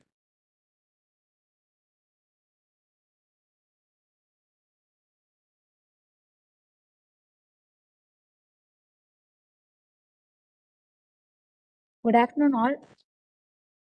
It's my honor to introduce our esteemed chief guest for today, Mr. Vishwanathan Jagadishan, who currently holds the position of Country Manager for Academic Programs at ARK Info Solution in Bangalore.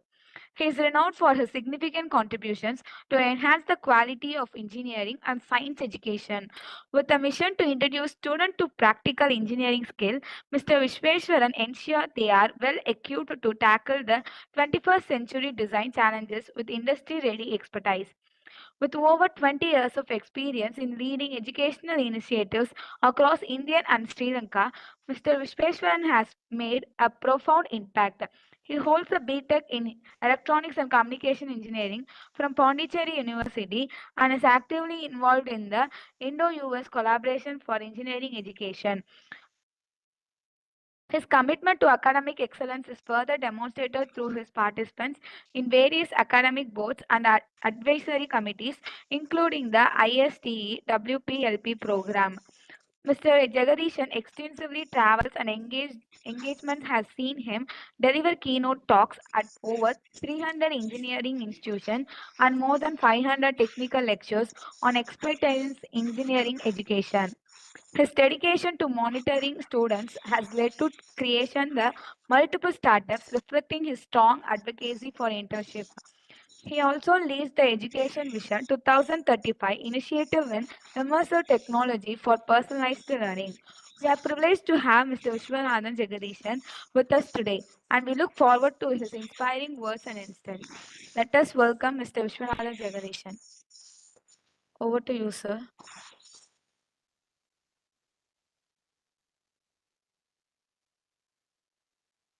Okay. So I believe the introduction is given, and I just wanted to switch on my camera to show my face to whom you are going to listen. That's why I switched on my camera for a few seconds. So now I'll disconnect my camera so that there will not be any disturbance in the bandwidth.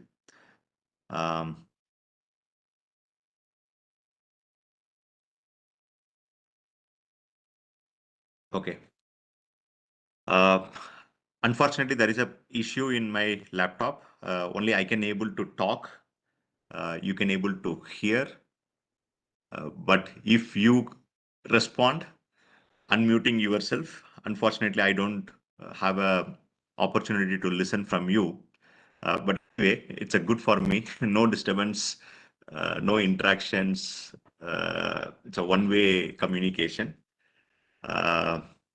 So before getting into the talk, first of all, I would like to thank SRM University, Institute of Science and Technology, Tiruchirappalli campus for giving me an opportunity to interact with you for next 30-40 minutes. It's a great privilege to interact with first year students, right? You all just completed your class 12, scored good marks in various schools across India. You are joined here, and this whole week is induction program. People, I saw the agenda, various experts, various topics. They are sharing what is good for you with their experiences, basically. It is up to you how much you want to take it, how much you want to take it today, tomorrow, after 1 year, 2 years. It's purely up to you, right? So the same way, I'm going to share a couple of things. I will share my contact as well in the last slide. If you wanted to discuss further on this particular topic, you can reach out to me by mail. I would be happy to share whatever information I know. So the topic which I have chosen today to talk to all of you is experience learning. And that experience learning will be more of immersive method for the current generation students. I'm not going to do deep dive in technical part. I'm going to talk something which makes you think, which makes you feel interesting to listen next 30-40 minutes. I'm sure most of you had an opportunity to go malls in different places, and in some corner of the mall, you would have been seeing a device which you'll put it in your head, and you feel like you are doing something in the roller coaster, or you are doing something in the museum, or you are doing something in the virtual world, right? I don't know what kind of experiences you have seen, but some of you or most of you would have been got an opportunity to wear the device in your head. The moment you wear the device, you feel like you are in the another world, virtual world, right? So I'm going to talk something similar in the next 30-40 minutes. Before getting into the topic, just I want to give a quick introduction about the organization which I represent. I represent a company called ARK Info Solutions. This is headquartered in Noida. We do have offices in multiple locations: Chennai, Bangalore, Hyderabad, Pune, Bombay, and Delhi. We have close to 400 people work in the organization, and we have 3 major business verticals. One is higher education, which I manage with my team of sales and support team, technical team. And we have another vertical called media and entertainment. Again, there is a business head for that, who have a bunch of engineers for sales as well as technical system integration, etc. We also have one more division called additive manufacturing. Again, we have a dedicated team for that. You can spend more time by looking at the website ARK Info Solutions, so that you'll understand what we do as an organization. And we represent almost more than 50 different brands. Some of the brands listed here, you can see Unity, Autodesk, Foundry, Ansys, Coral, and so on. Some of you maybe know these brands. Some of you may be having your friends, relatives, cousins, even some of the parents would have been working in these industries. Some of you may be having a dream job of working in these organizations, right? We represent those organizations in India in the education space as well as commercial space. When I say commercial, we work with industry. We develop solutions for the requirements. Okay. The topic which we were going to talk is immersive experience education for the current generation students. When I say education, it is very important for all of you to know it is not just for getting a degree, or it is not just to get a good job, good company as a dream company where you wanted to work. What you should consider as an education is how you can use this knowledge, skill, and competency, whatever you are going to get in the next 4 years, to solve somebody's problem.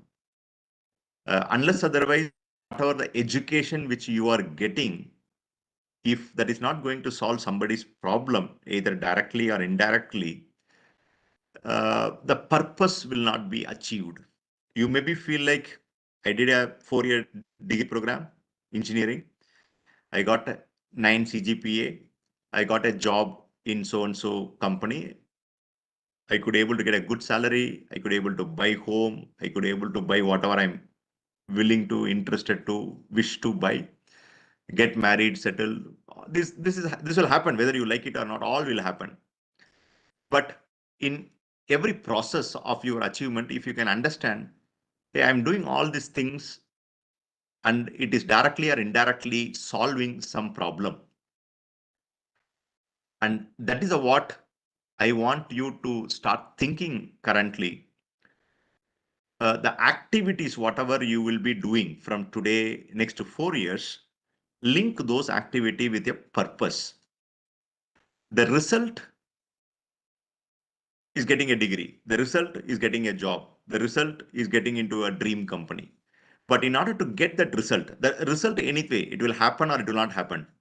For example, you may be interested to work in a company as a dream company lasts so many years.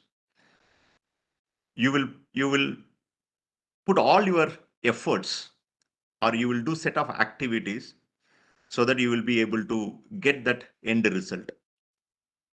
Right? For example, to make you understand still clear, because you all just completed your +2, last 8 months, 9 months, you would have been studying very hard, wake up in the morning, 4 o'clock, 4:30, 5 o'clock, spend at least 8 hours, 10 hours time for learning, doing mathematics, all these things, whatever you have done, various activities with a purpose. Hey, I want to score good marks.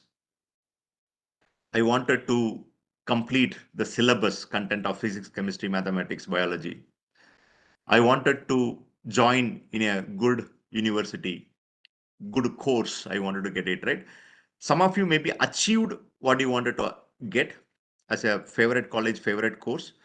Some of you did not get it, but that piece is not in our control. Which college, which course you wanted to join. Some of you may get it, some of you may not get it. But what you can control is doing a set of activities. Wake up in the morning 4:30 regularly, studying each and every subject without missing any topic.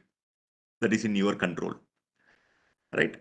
Attending the practical exams, attending the mock exam or revision exams, so that will help you get prepared to complete your final exam in 2.5 hours time, right? So why are you doing all these activities? Because you wanted to get prepared for the final exam as a purpose, or as an objective.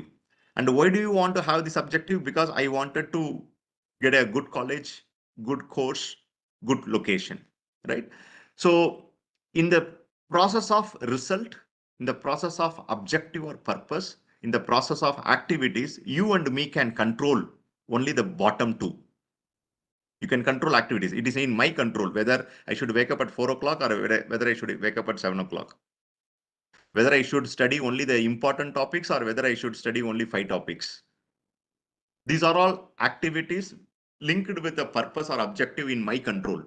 What is not in my control or your control is the result. So most of the time, people who followed a proper defined set of activities linked with a purpose or objective, there is very high probability and possibility they will achieve the result as expected. Suppose if you have a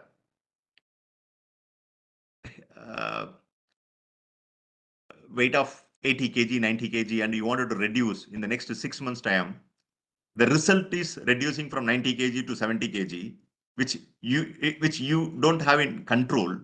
But in order to do that, in order to get that result, right? What you will do? You will say, okay, every day without missing, I will do a walking for 1 hour. I will go to gym for half an hour. So that is the activity you do. Why do you want to do? Because you wanted to achieve the end result. But whether the end result will happen or not, but you will try to do with a purpose. You want to become a slim, you want to become a smart, you want to be fit. That is objective, right? So in order to get that objective, you will do set of activities. So why I'm taking all these examples and emphasizing on this point is because you are very young, you are just got into the college, you are in day 1 or day 2 of the college. It is very important for you to start thinking about, I'm not doing engineering just because somebody asked me to do. Even though it has happened and you joined knowingly or unknowingly, till it is not late, you can start thinking, okay, why should I study all the 5 subjects, 6 subjects in the first semester? Why should I do all the 3 labs? Why should I go to the lab every week? Why should I do the experiment? So link with a purpose, because I want to become a good engineer. It is not just for earning the money. I wanted to solve somebody's problem. That problem can be anything. To name few, I will tell you, just to show you the kind of problem around us, and you will play a very, very critical role in solving those problems. For example, I will tell you one good example in my life. One of my very close relative, she met an accident when she crosses the road. During the accident, she got injured in the hand, right hand, and she could not able to move her hands the way she moves earlier before the accident. When people have such problem, they will go and consult with the specialized doctors. Even SRM University, Tiruchirappalli have a medical. There is one division called physiotherapy. So that person used to go to the physiotherapist location, because you cannot do the exercise, right? When you have a problem in your hand, you should be very careful enough to do some set of exercises on regular basis, so that you will be able to get better over a period of time and come back to the original movements. So that lady used to go to the nearest physiotherapist every alternate day, and she tried to follow some of the exercises told by the expert. Already that lady have a problem in her hand, right? So it is very difficult to do the movements, whatever instructed by the expert. After 1 iteration or 2 iteration, that lady used to find pain and started crying. It was supposed to be done for 20 times, but after 2 times, 3 times, she could not able to do it because it's a painful process. So I had an opportunity to interact with that physiotherapist recently, a few months before. So he was saying, hey, patients who used to come with this kind of problem, when we asked them to do set of exercises, they will not able to do it successfully beyond a 2 iteration or 3 iteration because it's a painful to them. Today, the technology is helping them to do which was painful earlier with a more enjoyed way. I was surprised. I was asking him how it is possible, because the same patient, same kind of accident, nothing is changed in the last few years. How come you can say the patient 4 years before, when they do the set of exercises, after the accident, it was painful. After 4 years, how come they can enjoy and do it? Then I could able to see that role of technology got adopted in doing those exercises. One specific technology which they have used is VR. VR called virtual reality. I told you a few minutes before, some of you would have been experienced wearing a device in your head. The moment you wear the device, you will get disconnected from the real world. You feel like you are in the museum, you are in some forest environment, you are in some beach environment, you are in some of your favorite location, right? Even it can be a roller coaster, something very, very exciting, right? The same way, the patient who have a problem in the hand, the moment the patient wear the device in the head, what happens? It will disconnect from the real world. The patient will feel like he or she is in the another world of his or her choice, because the application was developed, it was deployed in the device. For example, assume that I'm a very religious person. I have a problem in my hand. I'm not able to move my hand in a circular direction. The moment the physiotherapist asked me to do this hand movement 20 times to get back my original movement comfortably. In the physical world, when I look at the people, I will find painful because I'm not happy by looking at the brick. I am not happy looking at the walls. I'm not happy looking at the traffic. But the moment I wear this device where the application is developed, I feel like, okay, I'm in front of Lord Venkateshwara, Venkatachalapati, surrounded with hundreds of thousands of people. I can see a sound, Jalagandi, Jalagandi. I feel like I'm in the Tirupati Devasthan, Tirupati temple. I can go very close to the God. I can have an environment where there is a plate filled with flowers, and I will be given an opportunity to pick the flower virtually and do the puja. So imagine, I think you have to travel with me, whatever I'm saying, then only you will be able to imagine and appreciate these. People who have experienced wearing this device, you will be able to have some kind of connect, but that is not engineering application. The one which you have seen in the malls, mostly it is an entertainment or gaming type of application. But when you apply that same technology to solve the patient who is having a problem to move the hand or move the knee, leg, to do some set of exercises, which was painful, which was very trouble for them. The technology called virtual reality, taking him or her to the world which they like it, and they can able to perform the exercises for 20 times, and they can able to get a faster recovery. Right? So when I heard this story, then I understood who will do this. There is a device. The device is already available in the market. It is starting from $200 available if you go to Amazon and search it. But most of the people, how they use this technology, like how, see the phone, whatever we have today, honestly, how many of use the phone to the level of fullest potential, number one, and meaningful way. Including me, we are not using it to the fullest potential, and at the same time to the best use.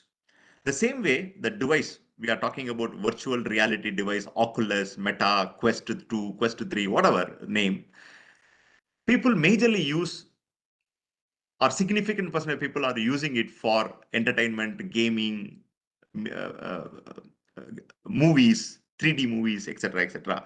But when I heard this story, it is solving hundreds of thousands of people to make the exercises happily, and the amount of time which is taken for getting a recovery from 6 months to 3 months, 2 months, that is a what? As an engineer, as an innovator, as an entrepreneur, today you have an opportunity in this current generation of 21st.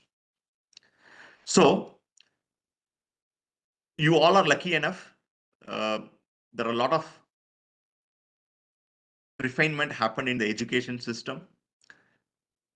You have given with a lot of opportunities to do elective courses, professional courses, certification courses, specialization courses. Opportunities are in your hand. It is up to you how much you want to take it, right? So again, coming back to my first point, when you want to get an expected result, the best thing to achieve that result is do set of activities on a regular basis, link with objective. I'm going to classes on daily without taking leave because I wanted to listen. I want to learn from the faculty. I don't want to miss any topic. Because I wanted to clear my semester exam without any arrear. Because I wanted to attend interview in good companies. Because I wanted to get a good job. So the result you cannot control, but other two you can control. And in the process, you will be able to solve a lot of very interesting problems, the one which I told. It is not one. There are hundreds of applications. I will take one more example.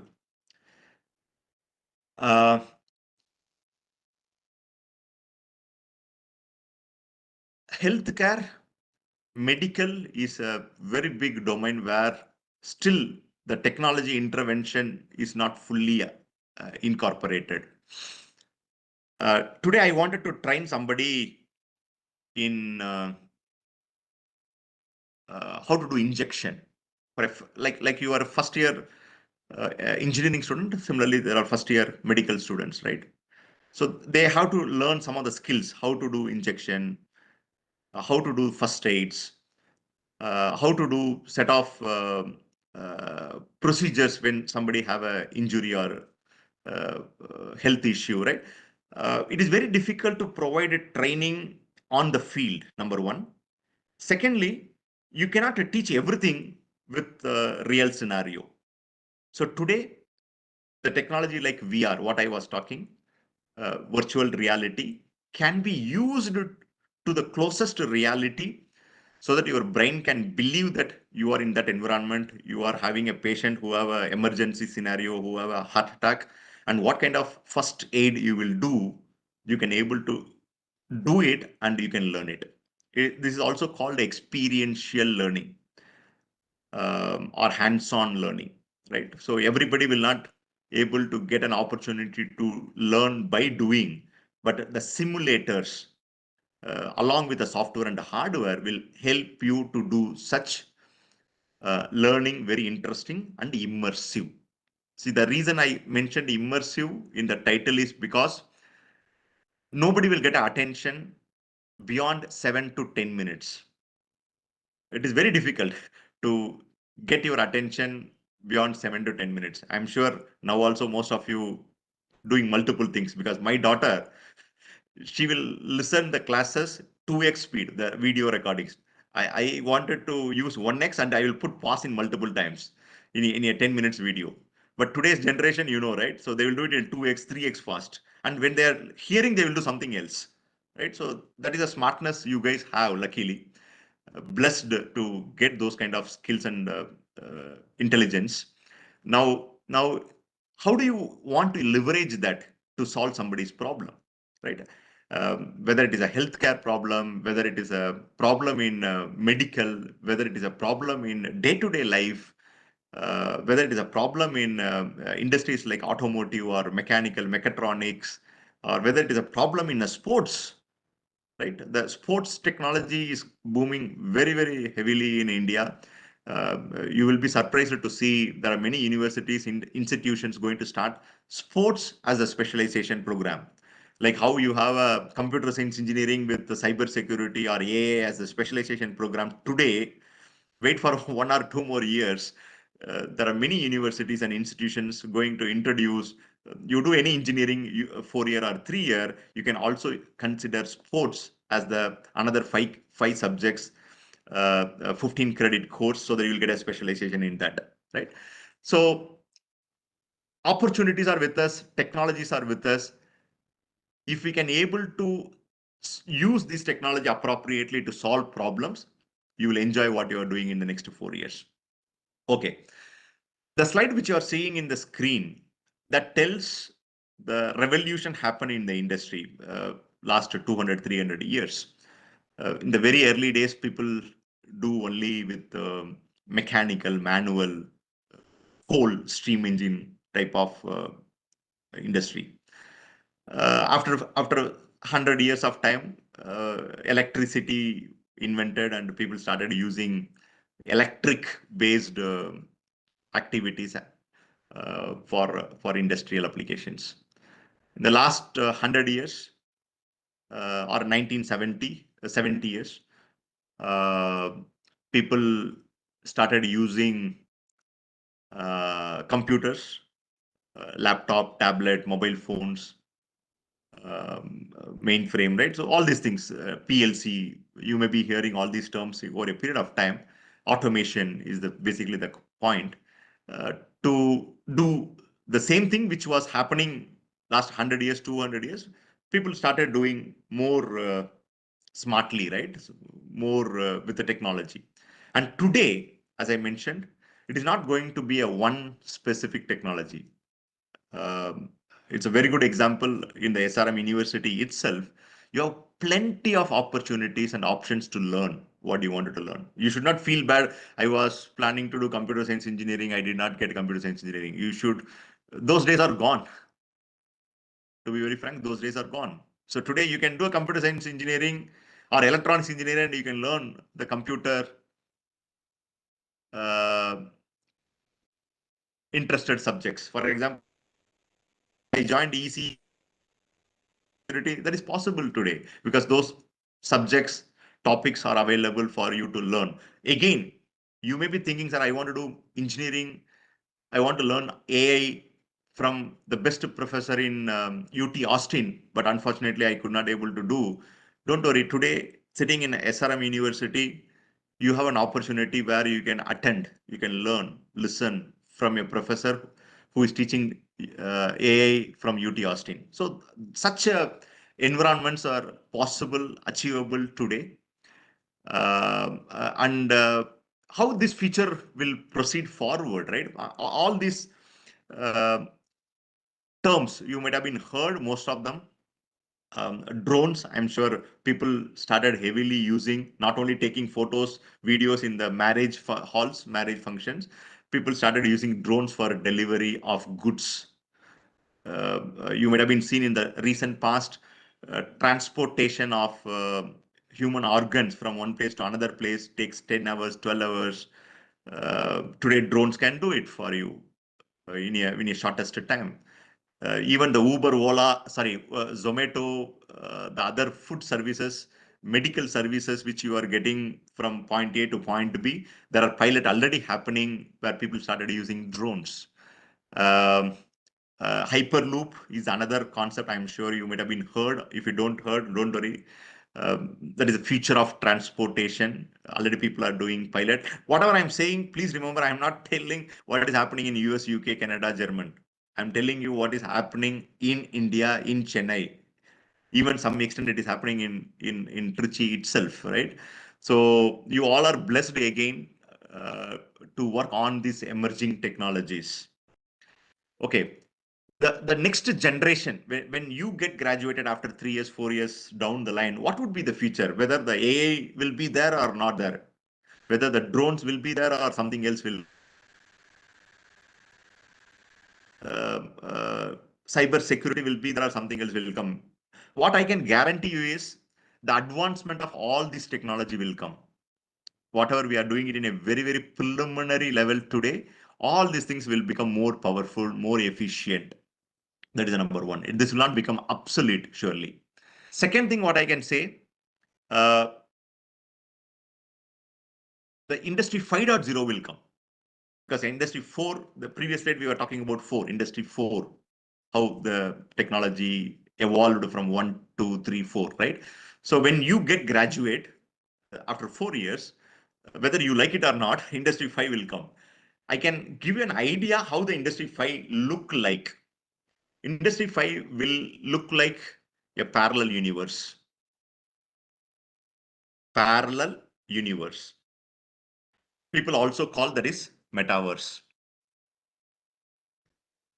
It's a very interesting topic. I will help you understand with one example, and then I will leave it to you for your imagination and Google search. Assume that you are here today in Trichy and you have a holiday on Saturday and Sunday. Okay, everything you have to assume right now, okay? Don't put me in chat now, tomorrow we are working, right? You are in Trichy, today is Friday. Assume that tomorrow you have a holiday, Saturday, Sunday.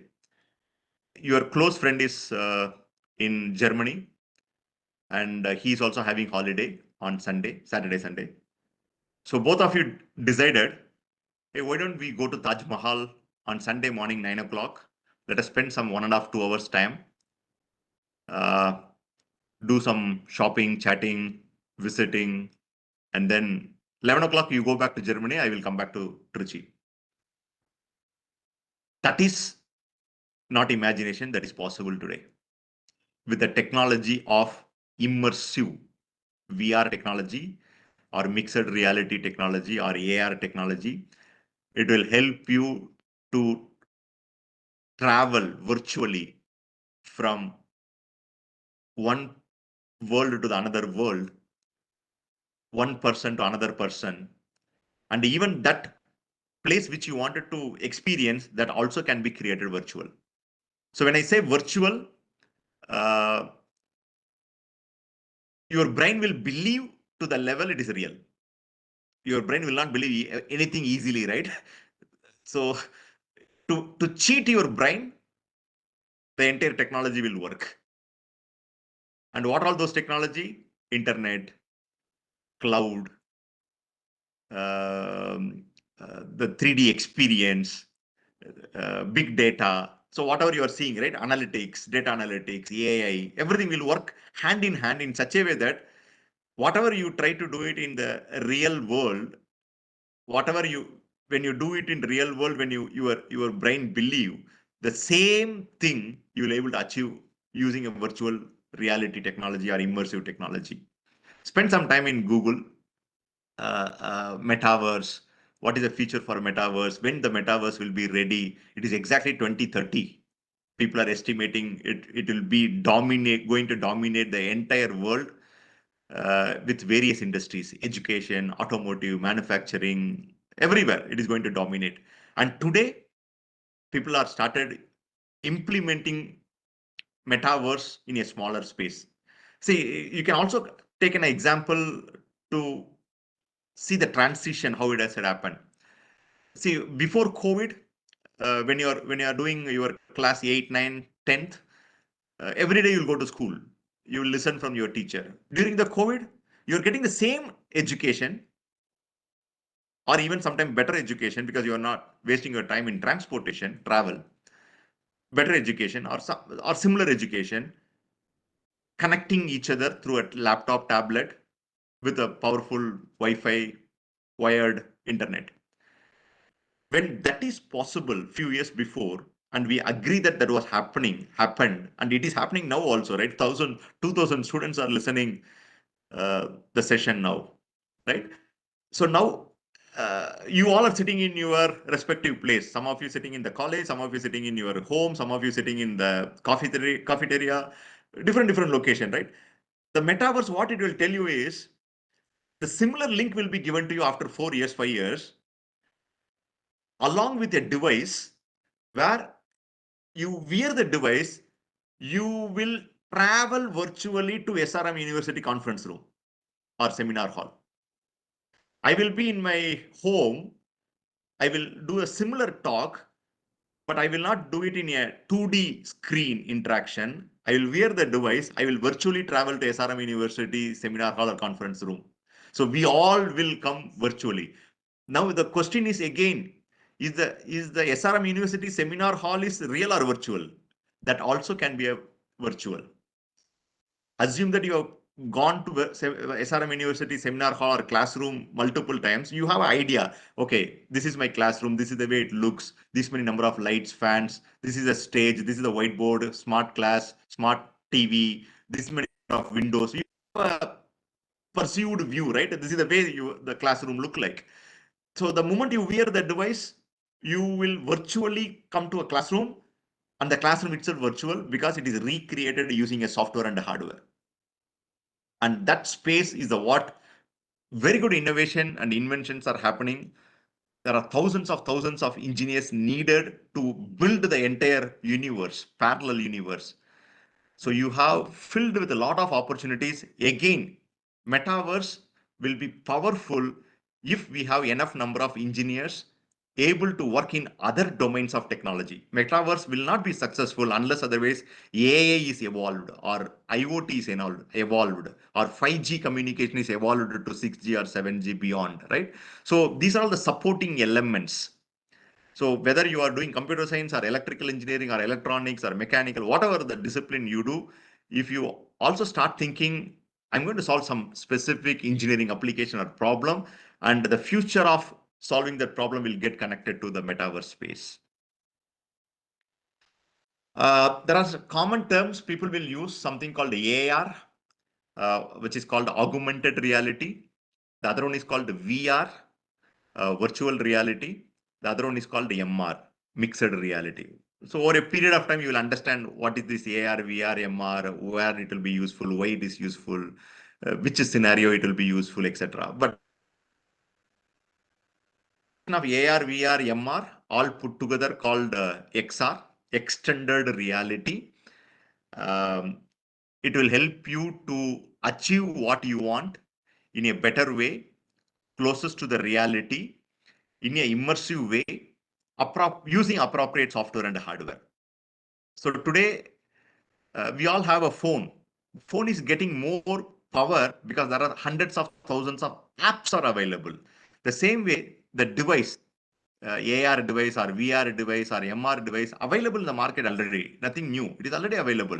But the device will become more powerful when the apps are available, suitable apps are available for healthcare application or automotive application or mining application or manufacturing application, etc. So who will develop the application? Programmer, developer, coder, software engineer, subject matter expert, domain expert, electronics engineer, right? So you all have a lot of opportunity to build those applications to solve hundreds of thousands of problems. And what software you'll use? I'm sure some of you maybe heard this software platform called Unity. We represent Unity in India. We work with hundreds of universities and industries for various skill development, various solution developments. And Unity's original games you might have been heard, played, seen, right? Globally, 70% and above games were developed using a game engine, runtime engine called Unity. So the very interesting point for all of you is how long you will play games. When will you develop games, right? Whether it may be a Subway Surfer or Magic Tiles, you were playing, right? But the game was developed using Unity. So SRM University already have this infrastructure available in the campus in engineering and technology. You can contact Balaji Ganesh sir and the dean, Dr. Jagadish Kannan sir. They will happily allow you to explore what is available and how to use this technology which is already available. So what I'm trying to make is you will really enjoy doing something in this lab, in this facility, because this is exactly what you are spent good amount of time in the past, games. And start from games, start thinking about how will I develop games, and then you start thinking about how can I use this same technology to solve some problems of engineering or society. There are a lot of advantages using this Unity. It works with your phone, it works with Xbox, it works with iPhone, Apple, Android, it works with desktop, it works with Vision Pro. Apple released recently one of the device called VR device called spatial computing device, called Vision Pro. So it's compatible. So you don't need to break your head. Hey, I developed a game app for Samsung Android phone. How will I use the same game in Apple? Don't worry. The Unity software will help you working in different platforms. Again, these are some of the datas in the automotive industry, manufacturing industry. Almost significant percentage of the people started using Unity game engine for modeling purpose, design purpose, even the sales. Suppose I am the manufacturer of a machine which has a weight of 100 ton. I don't need to carry that 100-ton heavy machine to a mall for exhibition purpose or showcase purpose or demonstrate purpose. I can use the technology of AR, VR. I can build the app. I can carry a head mounting device. I can show it to the customer and say, hey, wear the device. You feel like you are in front of that 100-ton machine, and you will see the functionality of the machine. You can interact, you can operate, everything you can do it closest to the reality. Right, and those kind of applications people already started using this immersive AR VR for. Again, as a student, you will be interested to know, okay, if I learn this technology, if I spend time in this technology, what will happen? Can I get project? Can I get internship? Can I get a job? I just wanted to show you a couple of organizations.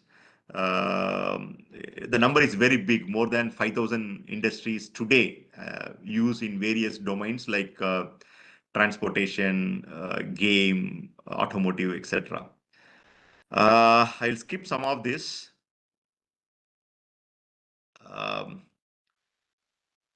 Okay, this I wanted to show it to you and close my talk.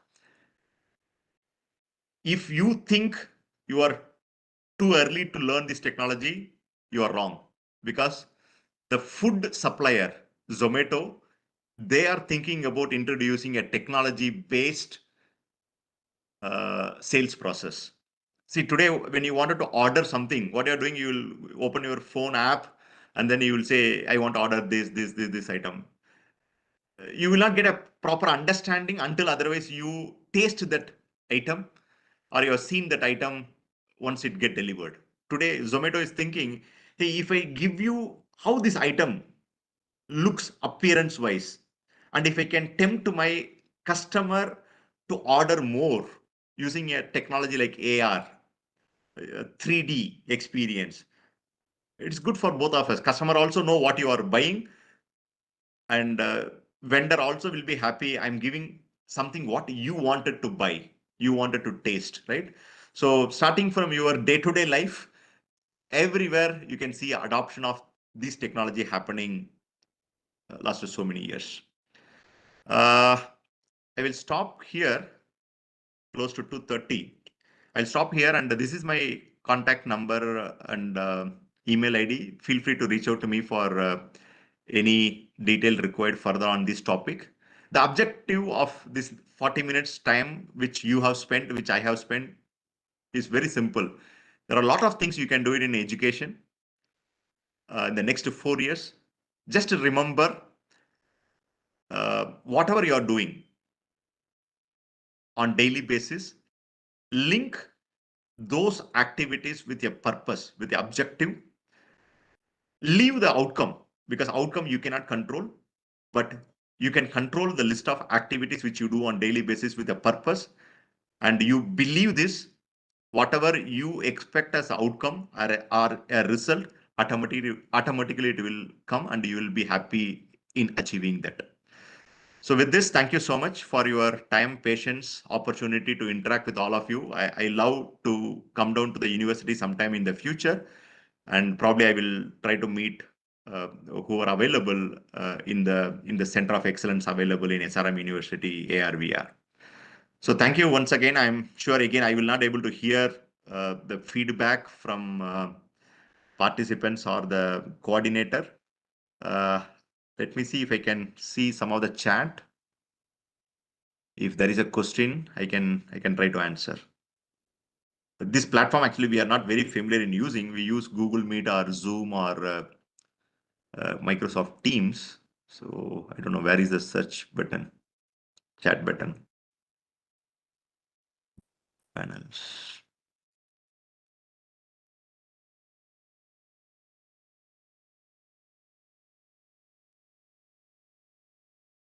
Okay, chat is enabled. Okay, there are 240 people listening. So if any question, you can chat. Or anyway, I have shared my email ID. You can drop me a mail also. I would be happy to answer.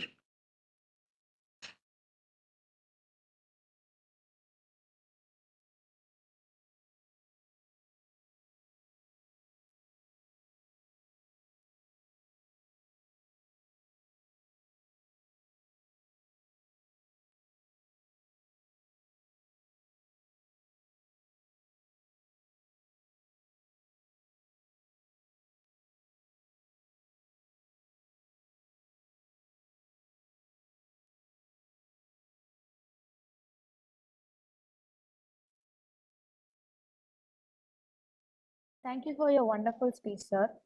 I feel honored and privileged to get the opportunity to propose a vote of thanks on this special occasion.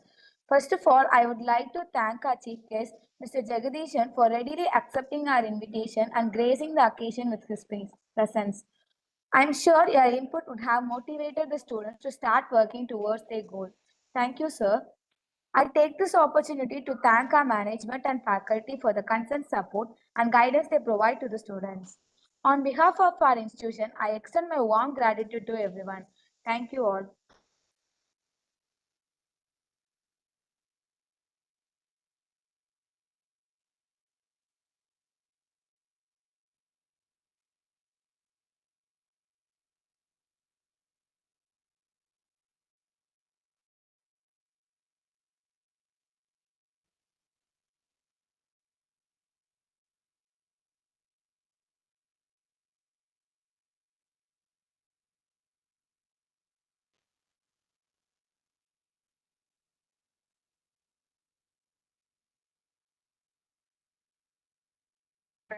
Yes, madam.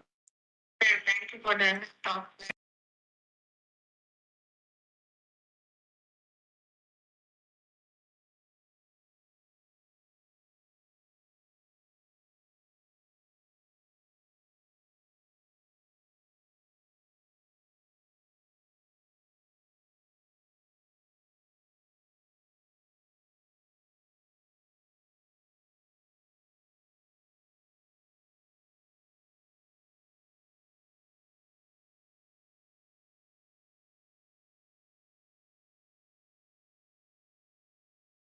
Excuse me, sir. Sorry, can you hear me?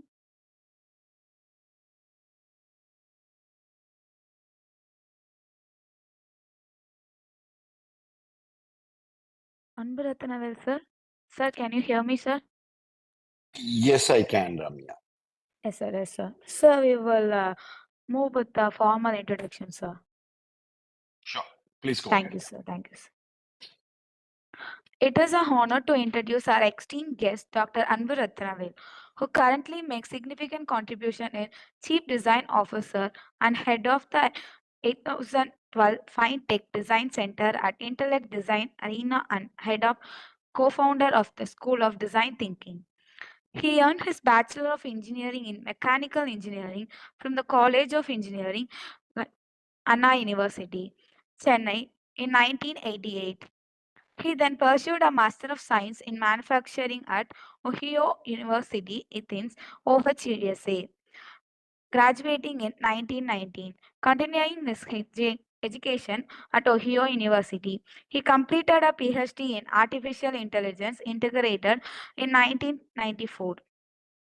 Dr. Ratnavel expertise spans several critical areas, including life design facilitations, designing academic mindsets, design thinking for social innovation, faculty mentoring and development, multiple times growth for entrepreneurs, organization development and changes, and young adult transformation.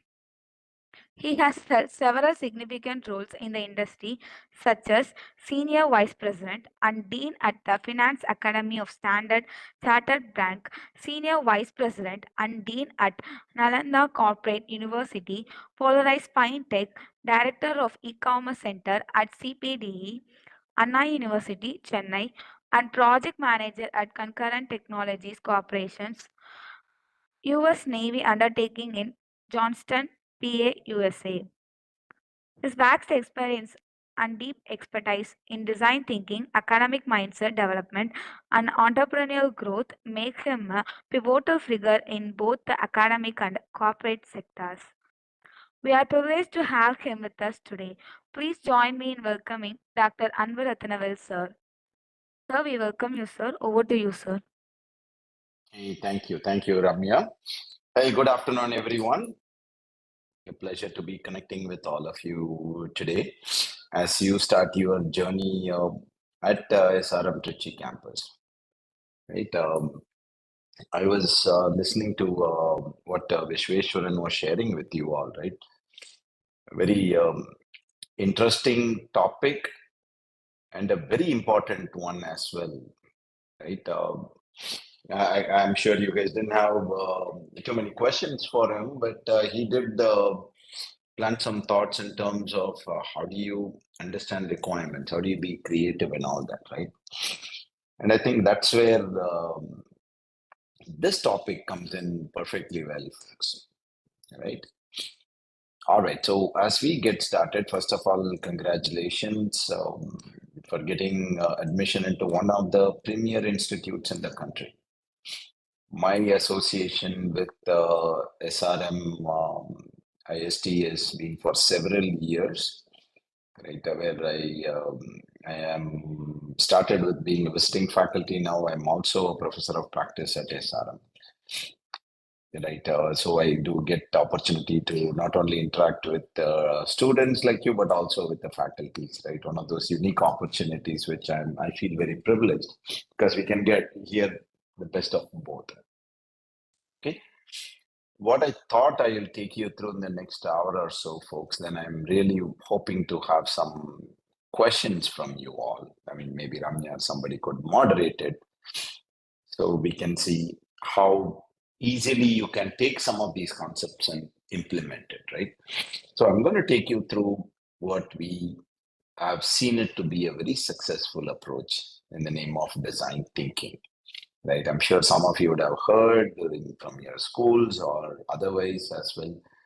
Design thinking is a problem-solving approach, right? Something that Stanford had come up with several years ago in terms of coming up with an apt solution for a problem, not a solution or any solution, right? Any solution is what you see a problem, you immediately come up with a solution. You see a traffic jam, you come up with a flyover, right? That's not what design thinking says. Design thinking says, let's stay with the problem a little longer to see what it is, right? So Stanford, and you would also see Stanford spin-off IDEO as an organization. They are credited with coming up with some of the very interesting application of design thinking or product design, applying design thinking that we are familiar with. We've seen the toothbrush, the flexible toothbrush that was designed by IDEO, applying design thinking. The shopping cart with brakes, so it doesn't roll off on its own. That was done by IDEO, applying design thinking. Right. So what we had done was, so we had brought it to the organization. So I belong to an organization called Intellect Design Arena, where I play the role of Chief Design Officer. We develop fintech products for the banks, right? Banking products. And I also head School of Design Thinking. So when we brought this in to this side of the globe, right, to India, the design thinking as a concept from Stanford, we ran into a lot of challenges. It didn't work for us, right? We failed. And then that's when we were wondering, why is this something that Stanford has done? I mean, Stanford is a great university, right? They do thorough research before they even announce anything. How is that something Stanford put together is not working well? That's when we took a step back, folks, spent really 6 to 9 months, right, to understand what was going wrong. and then came up with what we today follow as design thinking in our parlance, right? And I'm going to share my screen. Okay.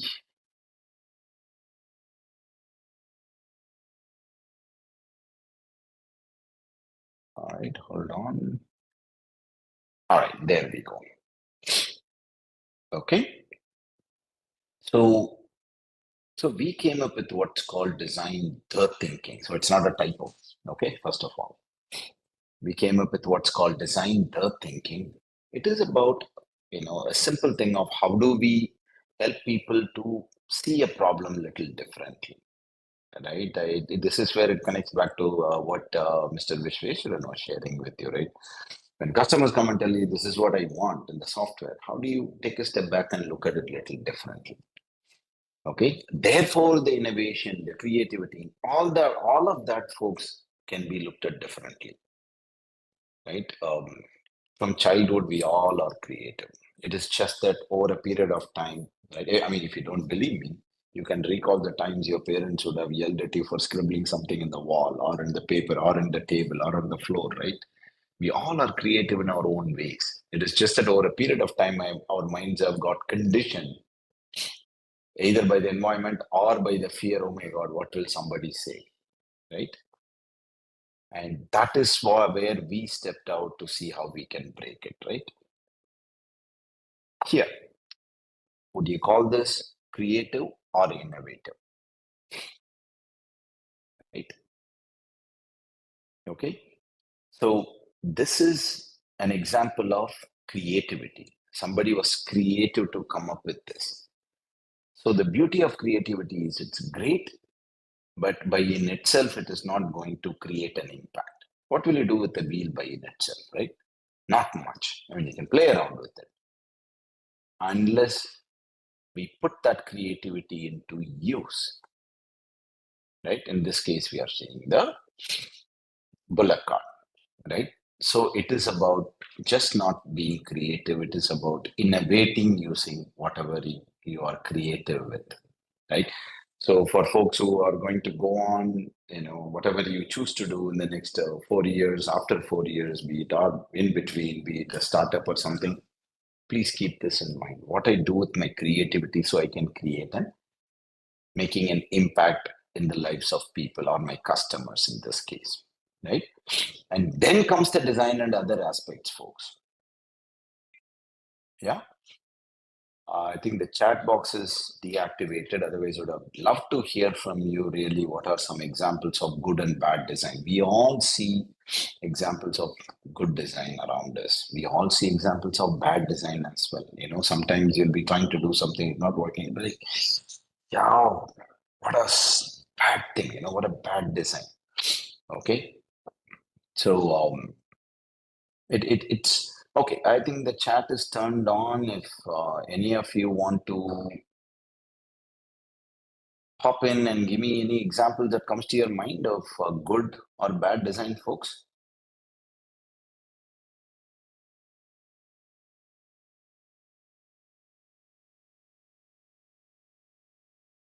I'll wait for 10 seconds, then we move.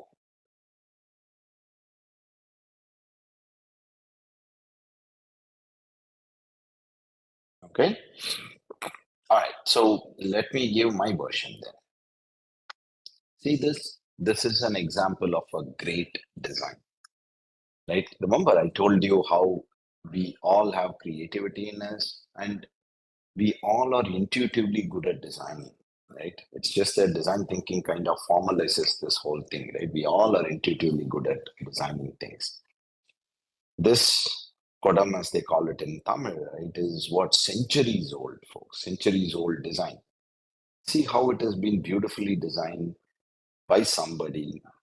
Those days, no gender bias at all. Don't mistake me. Those days when people will have to go to where the water sources are, ideally a river or sometimes lake, and fetch water for use, right? Until the pipelines came in recently and all that. So mostly the women of the house would tend to all of these, plus taking care of the family, the welfare of the family and all that, where the men of the house go out to hunt for the living, right? Or hunt in the sense, earn for the living and come back. So look at this design where the way the kodam is designed sits in the hip of the woman carrying this water, which means the weight translates throughout the body. Versus, compare this with a bucket, right? Where carrying 2 buckets, it's going to be a mess. After a while, it's going to pain, right? And multiple advantages. Let's say you walk for 5 kilometers to go fetch water, right? Come back and suddenly you trip and then you fall down, the kodam falls down. Half of the water will still be saved. Versus a bucket, you fall down, it's a goner, right? So multiple things. Somebody has actually looked at the end user, plus they have observed the ordeal that the end user going in, and plus they observed what happens in the life of the end user. Sometimes you'll see people carrying 3-4 of them in their head and it won't fall down, right? And they'll be chatting with somebody and walking. So somebody observed all these things and came up with this, right? Versus this design. Great, looks beautiful, but it is absolutely of no help, right? Which way will you drink water or the tea from here? No matter how well you try, it's going to spill from one place or the other, right? This is a classic example of a bad design. And I'll give you another classic example of a bad design, right? If you when you next time when you use when you go to a railway station and use the footover bridge to go to your platform, right? It is designed for the safety of the passenger. They don't want us to cross the railway line in a station, right? You may never know which train is passing through fast and all that, right? And as the data shows, majority of fatal accidents that involves trains happens either at the station or near the station, right? It has never been in the middle of nowhere. Somebody was run over by a speeding train, yeah. But if you look at the footover bridge, first of all, climbing that itself is a huge ordeal. Remember, people are getting so much of baggages and walking up and down. And then the moment you reach the top of the footover bridge, long platform, you don't know platform to down, right? In a huge junction, let's say, not enough displays designed and all that. It's a classic example of a bad design. So if that is the case, what are some of the elements of a great design? Then we will come about to what design thinking can help you with, folks. Okay. The first element is simplicity. One of the elements of great design is simplicity. It has to be very simple. Look at GPay. Press, right? You even press your fingerprint, it opens, scan, enter the money, enter your password, boom, paid. It says received a payment of 282 rupees. Thank you, right? It has to be simple. It has to give that experience. We were talking about a movie and I was telling my colleagues, it's okay, I'll watch it in OTT. I'm not too keen on the theater. They were like, oh my God, no, you got to watch it in INOX. Right? What do you mean OTT? You won't have that experience. So INOX as a theater gives you that experience to watch a movie, right? With the seating, the sound, the ambience and whatnot. So your design should have that experience. Frictionless. Right? It is not like you enter 5 different steps and then finally it says, you know what you entered in step number 1 is wrong. This goes back to the list of things that Mr. Vishweshwaran was referring to as requirements, right? How do I make that frictionless? Yeah, imagine you pulling out money from the ATM, right? You put in the card, you do blah, blah, blah, enter the denominations, and then finally it says, oh, the denomination you entered is not available. Why can't you just put it up front? Today, these are the only things available for you, right? efficient, of course, we know. It has to be fast. You cannot take 2 minutes before the moment I put in my ATM card and then key in my password, and imagine it takes 2 minutes to come up saying that hello and boo. I'll be scared. Who's kind of fishing information, isn't it? Complexity reduction. It has to reduce the complexity. I don't know if you remember, some of you would have seen this, right? Formula race where the pit stop, wheels. You have to change the wheels, refuel, wiper, tuck, right? And what they had come up with now is it was still a complex process. Imagine 4 guys standing there removing 4 wheels with 5 bolts. And then suddenly somebody said, let's reduce all this complexity. Can I design a wheel that can run with just one thick, powerful bolt, right? Boom, they got rid of many things just like that. Right? And that is about complexity reduction when compared to simplicity and complexity reduction. And finally, folks, is about questioning assumptions. This is where it comes in, where you all can play a wonderful role, right? Questioning assumptions. World over, disruptions have happened because somebody questioned that assumption, right? Somebody questioned, why should it be this way? Right? Why can't we do that way? Why not? Right? And believe me, in many cases, there are students like you who have done this, folks. It is not like somebody with 50 years experience. It's not like a Steve Jobs equivalent has done this all the time. There are several successful case studies. For example, Airbnb came out of, as some of you would know, Airbnb was born out of thoughts from 2 college students like you are. Right? Suddenly there was a conference in the city that they were staying. People are scrambling to find places to stay. And they were like, wait a minute, people don't find hotel to stay for a night.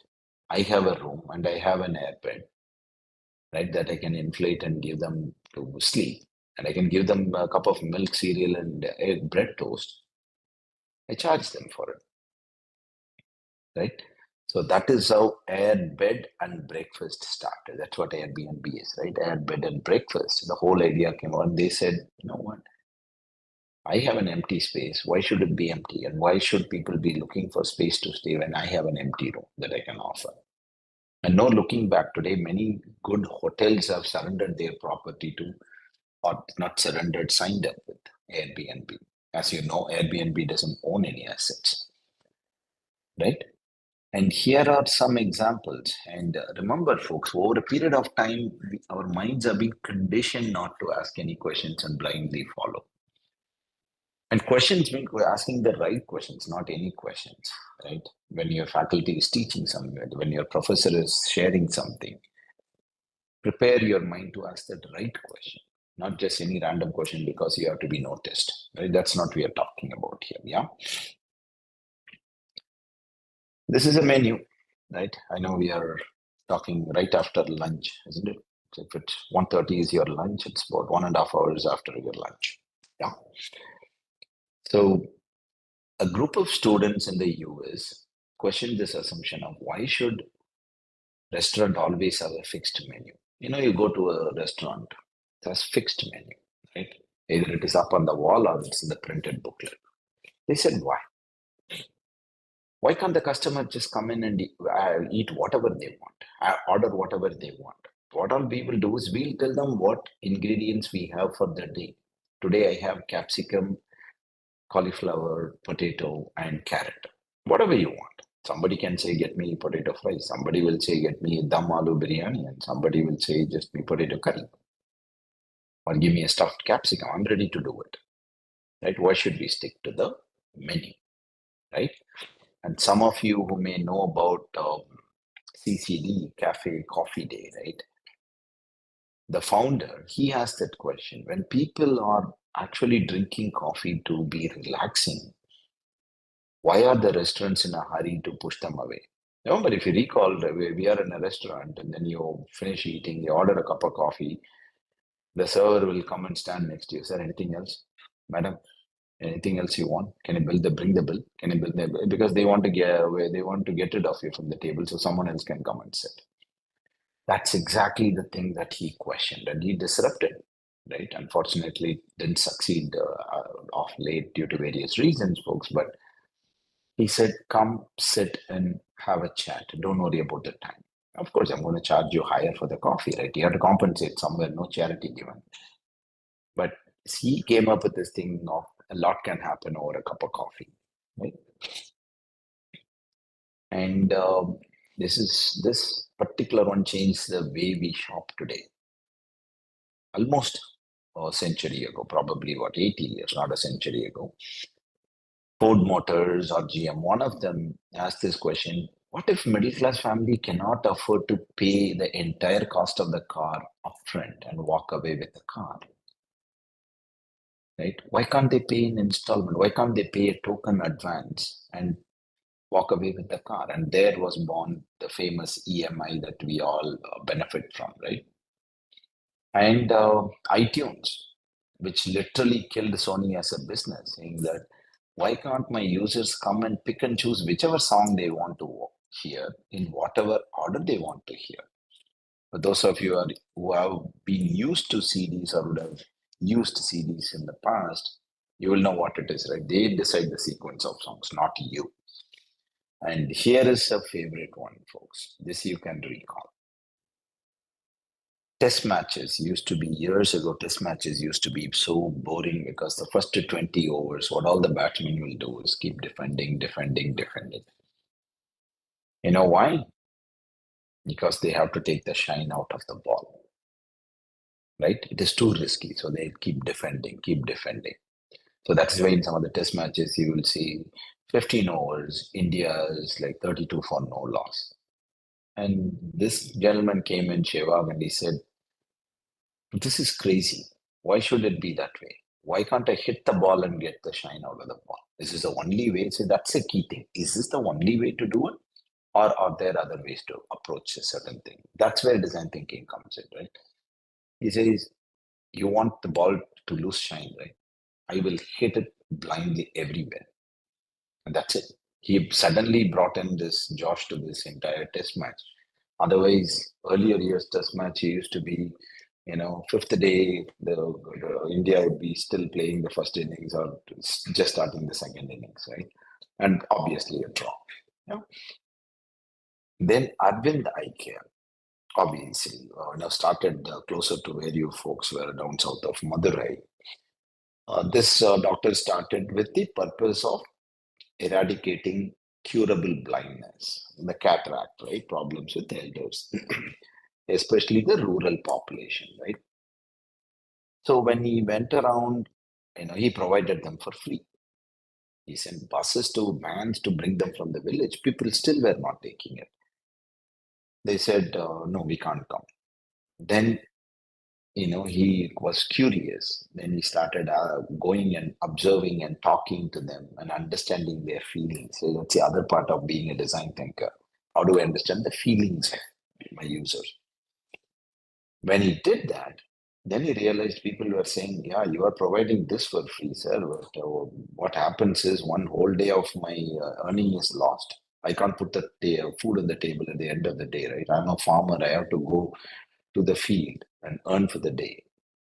That's when he questioned that assumption. Why should a patient come to the hospital? Why can't hospital go to where the patient is? So he was the first one to come up with the multi-wheeler buses equipped with surgical equipments and whatnot, emergency equipments, go to the villages and keep doing the surgery there for them. Yeah. And finally, Elon Musk, until he questioned that assumption, space program was always going to be by NASA, ISROs and others. He said, listen, I got plenty of money. Why can't private players get into the space program? So SpaceX was born. Yeah. So the idea is, folks, with these examples, there are plenty more. We all know Netflix. Somebody questioned this assumption. Why should I pay 3 days rental if I want to watch my favorite movie 3 times? Why should I pay 3 days rent? Or why can't I watch my movie whenever I want in bits and pieces? Or take, for example, Ola. Somebody questioned that assumption. Why should I go to where the taxi stand is? Because I am paying for it. Why can't the taxi come to where I stand? Boom, that's it. Ola was born, right? So that's the idea of questioning those assumptions, folks, right? So keeping that aside now, yeah, I wanted to take you through few chapters of therefore how you can benefit individually from design thinking. What all we have said is about our projects, designing a product and services, and how once you get a job, how you're going to, kind of add value to wherever you are going or a startup or whatever the case may be. But let's come back to you as an individual. What we have seen is design thinking or design the thinking is something that you can benefit from by designing your life journey for the next 4 years. Right? Is there a way I can design how the next 4 years is going to be? And I benefit from it, right? Which is where we will stay a little bit. First chapter is about can you visualize yourself in 2030? Your dream. See, you all have a dream. That is why you all took part in a very competitive environment to get admission into one of the premier institutes in the country, right? You had that dream. And that is just the beginning, folks. It's not an end of that dream, right? What is your dream? Where do you see yourself in 6 years from now? I'm consciously saying not 4. 4 years from we know you're going to complete your degree, walk through the aisle and graduate, right? But look at it 2030, December 2030. Write down that dream, right? Have conviction that it will happen, commit to it wholeheartedly. Visualize it and say, okay, this is where, you know what, by 2030, I would have started my own company. I'll be doing this. I would have 3 people working with me on this. Or by 2030, I'll be completing my master's in Ohio, in Pennsylvania, or Michigan, or someplace. Or by 2030, I'll be working in Google, or I'll be working in, Accenture, Infosys, TCS, Cognizant, Zoho, whatever, right? Or Intellect, wherever that is, right? Visualize it, write it down. Your entire journey begins with this, right? I know for those of you who don't know Tamil, bear with me, I'll translate it. There is a famous Tirukural that says, Enni Thuniga Karmam. Tuninda pin ennuvam என்பது இழுக்கு. Right? What it roughly means is whatever you start with end in mind, where you wanted to go. Otherwise, it's actually the poet Thiruvalluvar says it's a crime not to think of where you want to go, but start things, right? So visualize it, that's your first step. Then the next chapter, folks, develop this, right, habit of empathetic observation, right? Not observing for what you want to see, just observe. Remember when you're going through the road you're driving in your bike or car, right? Or some of you will love to ride a cycle. When you are hungry, you start spotting some of those good tea stalls, bakeries, and other things. But when you are not hungry, they don't even come into your eyesight, no? Right? Because you are not hungry, it doesn't register in your mind, and you have probably been passing through that road every day. You don't know where these bakeries are. And one day you're very hungry, and you're like, oh my God, I didn't know this bakery is so close to our campus. Yeah, it's amazing. How did I miss it? That's what we are talking about is empathetic observation, just not observing, but empathetic observation with absolutely no agenda in mind. Just observe for what it is, not for what you want to see in it. Okay? Then comes active listening, not just listening, folks. And these are some things you can easily apply along the line when you are dealing with your friends, your project group members. Pretty soon you will start projects, right? You can apply this in your project scenarios as well. Active listening, not just listening. There are plenty of types of listening: passive listening, hyper listening, right? One of the things they call it as stagnant one, where passive listening is you're fiddling with your mobile phone and then you're still saying, yeah, I'm listening to you, I'm listening to you. And your friend will be like, no, you're not listening to me, you're with your mobile. No, I'm hearing you. That's a difference. You are hearing your friend, not listening. right? So active listening. What active listening means is a couple of things. One is, at the minimum, you are actually telling the person that you respect and you care, right? When you care for the person, when you respect the person, you will actively listen to the person. And the next one is, as Stephen Covey says, folks, is you listen to understand, right? Not to respond. There are many times we listen because we want to respond to what they are saying. But he says, move away from that. Listen to understand. And believe me, especially in personal life, a lot of magic will happen when you start practicing this habit of listening to understand, folks. Okay. Then asking questions, right? So we were in a discussion this morning about designing a new ecosystem for higher education, right? We work with a lot of different sectors. Academics is one.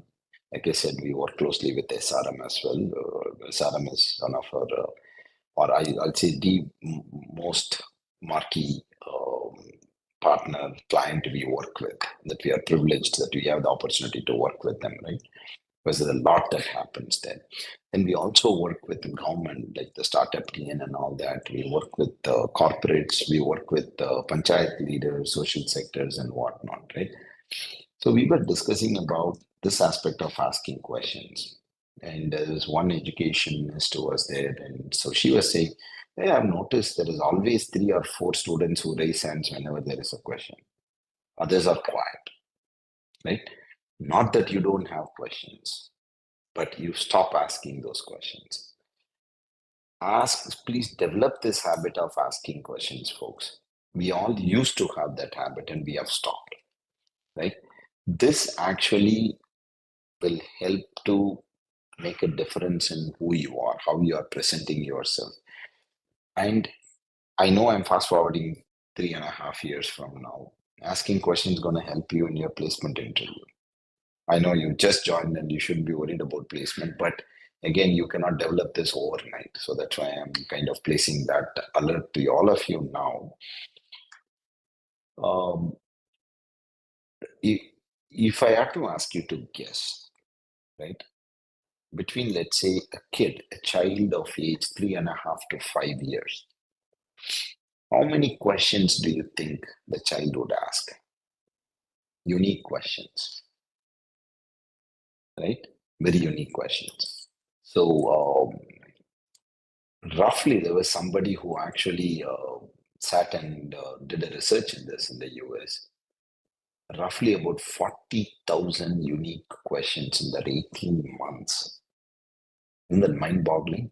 And the research data includes the type of questions we all have asked at that age, all of you inclusive, folks, when you were 3.5 to 5, on an average, right? 40,000 questions, give or take few thousands. But somewhere we kind of either lost the interest or the ability, or we have been conditioned not to ask, whatever it is. It may be you lost interest, or it might be you lost that ability. There's some fear has engulfed you saying, what if I ask a stupid question? No. If you have a question, you need an answer. It is not any more stupid. Somebody else knows, they can answer for you. Right? Don't go around with this fear that somebody will judge me, because that will kind of cripple you, right? So start developing this habit of asking questions, relevant questions. The more you ask, the more sharper you will get, right? And then the next one is, how do you plan and enjoy the work, right? Effective planning. Yeah. Whatever way you want. I mean, today there are so many apps. You don't need a notebook to do it. There are some people who would still prefer notebooks, right? I carry around my notebook all the time, though there are a lot of other effective tools to use to make planning. But what happens when you do an effective planning, just not planning, right? Planning, general planning is a very biased one. Whatever I like to have, I'll put it in there. right? But the effective planning, how do I juggle between things? Okay, there is an assignment that is due. At the same time, I'm part of a SRM music club. I need to go. And you know what? I haven't taken care of my health. I need to go for my jogging early morning, right? How do you plan all these things out? Otherwise, quickly it will start overwhelming you, especially in a campus environment. Believe me, I've gone through it. I've gone through it 3 times, right? My bachelor's, my master's, and then my doctorate. I've been through this, so that's the reason why I'm sharing this, right? Then manage your time. Imagine a time as pieces of your pizza, right? Coursework will be there, folks. Classes will be there. Homework will be there, right?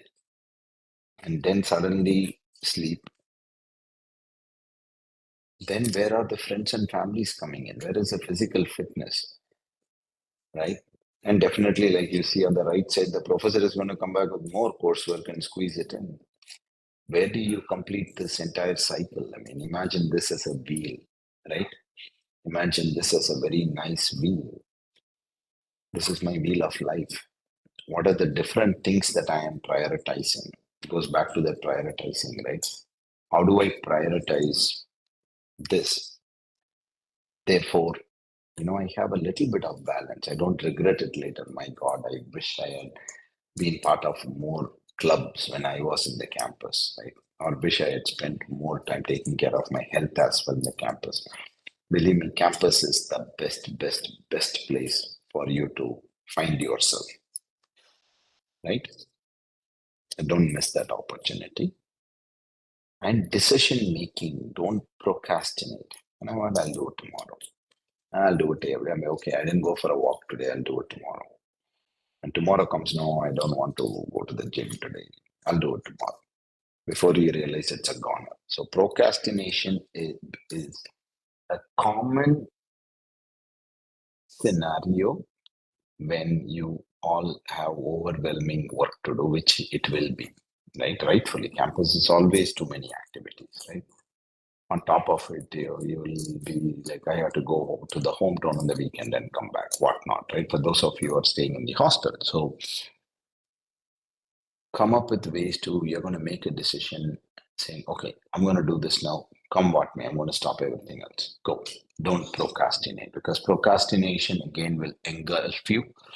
And then before you realize, you'll be like, oh my God, I have so many things to do and I haven't started with anything. Identify key constraints that are holding you back, right? Key constraints in the sense, things that you feel like you are chained to the floor. I can't do this. It's almost like limiting belief, which I'll come to a little later, right? Key constraints that are holding you back, try to address them. Balancing the priorities, important versus urgent, folks, right? When we feel overwhelmed, the easiest thing for us to do is just throw everything out and go for a movie because I want to relax, which is fair. But we call that as an escape zone, right? That is like you're trying to escape from the situation. Always look at what is important, right? Imagine this as a quadrant, right? Important, not important, urgent, not urgent. Look at what is important and not urgent.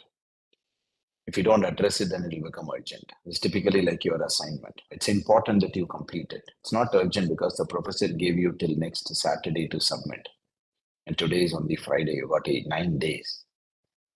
But if you don't start working on it this weekend, come next Friday, it will become important and urgent. Right? So just be mindful of that. And they also they use another term, which is called student syndrome, right?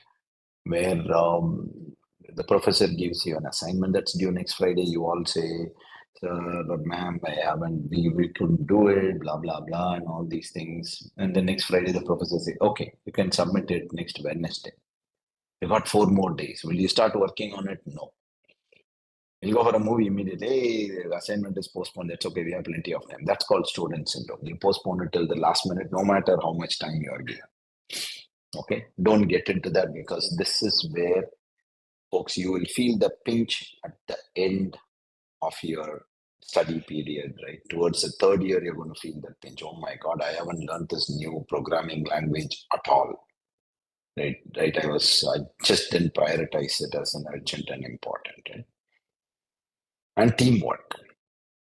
The beauty of teamwork. Wherever you go, be it your own startup or another corporate, right? Or in a government or a social sector, folks, it is all about teamwork. Right? We all know that. If it is a teamwork, I mean, classic example is like I earlier mentioned about the formula race. Here it is. Team of so many people, even if one person misses by a second, it could be between a winning or a losing team, because formula races are won with fractions of a second, right? Imagine how much they have to be in sync. They know what to do, and they trust. With the teamwork comes a lot of trust. What can the team trust you for, right? What the team members trust you for? Hey, if it is given to Rajesh, don't worry about it. I can trust him. He's dependable. He says he will get it done. He will somehow get it done. Right? Or when Ramesh says that he will be on time, he'll be on time. Right? Or when Savita says that I'll send it to you by 6 o'clock, she will. Right?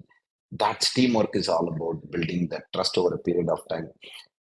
When it comes to your job situation, folks, this is one of the key things that you cannot develop at that time. Believe me, you just won't be able to. It'll be too late. Yeah. Just practice it, use that opportunity. Therefore, you can develop that ability in you, right? That you can showcase. Then comes the personal effectiveness. Identify your positives. Please don't go around looking at your negatives. You know what? I'm coming from tier 3. No, I can do only this much. I can't do this. I can't do this. I'm not good in English. No. You're good in many things. Identify those positives and first of all, acknowledge and be happy about those positives first. Primemost thing, folks, right? I mean, if you want, I will suggest to you, write it down. Write down the positives, right? And so you feel very empowered about it. Then your self-image. Always never, ever, ever compromise on your self-image, because that is something that you make, not someone else, right? If you don't determine your self-image, someone else will give it to you and you will end up living that image. So come up and be clear about your self-image. Don't never, ever miss it. Then learn how to handle doubts, right? You will get into situations where there is a dilemma. They'll be like, oh my God, should I do this? Should I do that? I don't know. I have this doubt in my mind always if I'll be good enough to do this. What if it goes wrong? What if somebody says, I'm bad, or what if somebody judges me that I'm useless? No. Always keep asking this question and never, ever please get into this track of public approval. Public acknowledgement, please keep it to your Facebooks and Instas and LinkedIn. Don't bring it to your real life. Believe me, it will become you over a period of time. It's okay. There are people who post it in Facebook and they'll be like, okay, I posted it 10 minutes ago. There are only 15 likes. What's going on? Right? That's public approval, public acknowledgement of what you said. It's okay. But let it stay only in social media. Don't let it come into your personal lives, folks, because it will cripple you. Resolving conflicts. When you have conflicting situations, which you will when you're working in projects with your, project mates in a third year project or second year, there will be some projects and many projects and subjects and all that, right? There will be conflict, which is fine. Conflict always is healthy because it ideally is not about a person, but about the issue in front of you. Conflict arises because you have a differing opinion than the other person, right? So identify those conflicts, acknowledge that the conflict is because I have an opinion that is the complete opposite of what Ramya has. Okay, then we'll try and resolve it rather than personalizing it. And then it becomes Ramya is the conflicting person or Anbu is the conflicting person, right? It is never that case. Okay. Then when in situations where you get very angry, right, very annoyed, you have that fraction of a second choice to make between respond versus react, right? The choice is yours. There are many people who decide to respond and some people who get sucked into that emotions and react. React is where you lose your words and then you'll be like, oh, I wish I didn't say that. Oh my God. Or I wish I didn't do that. Right? In a traffic signal, somebody shouts and then you open the door, you shout, and that person comes closer to you, then you bang his door, right? Then the fight starts. That is reacting.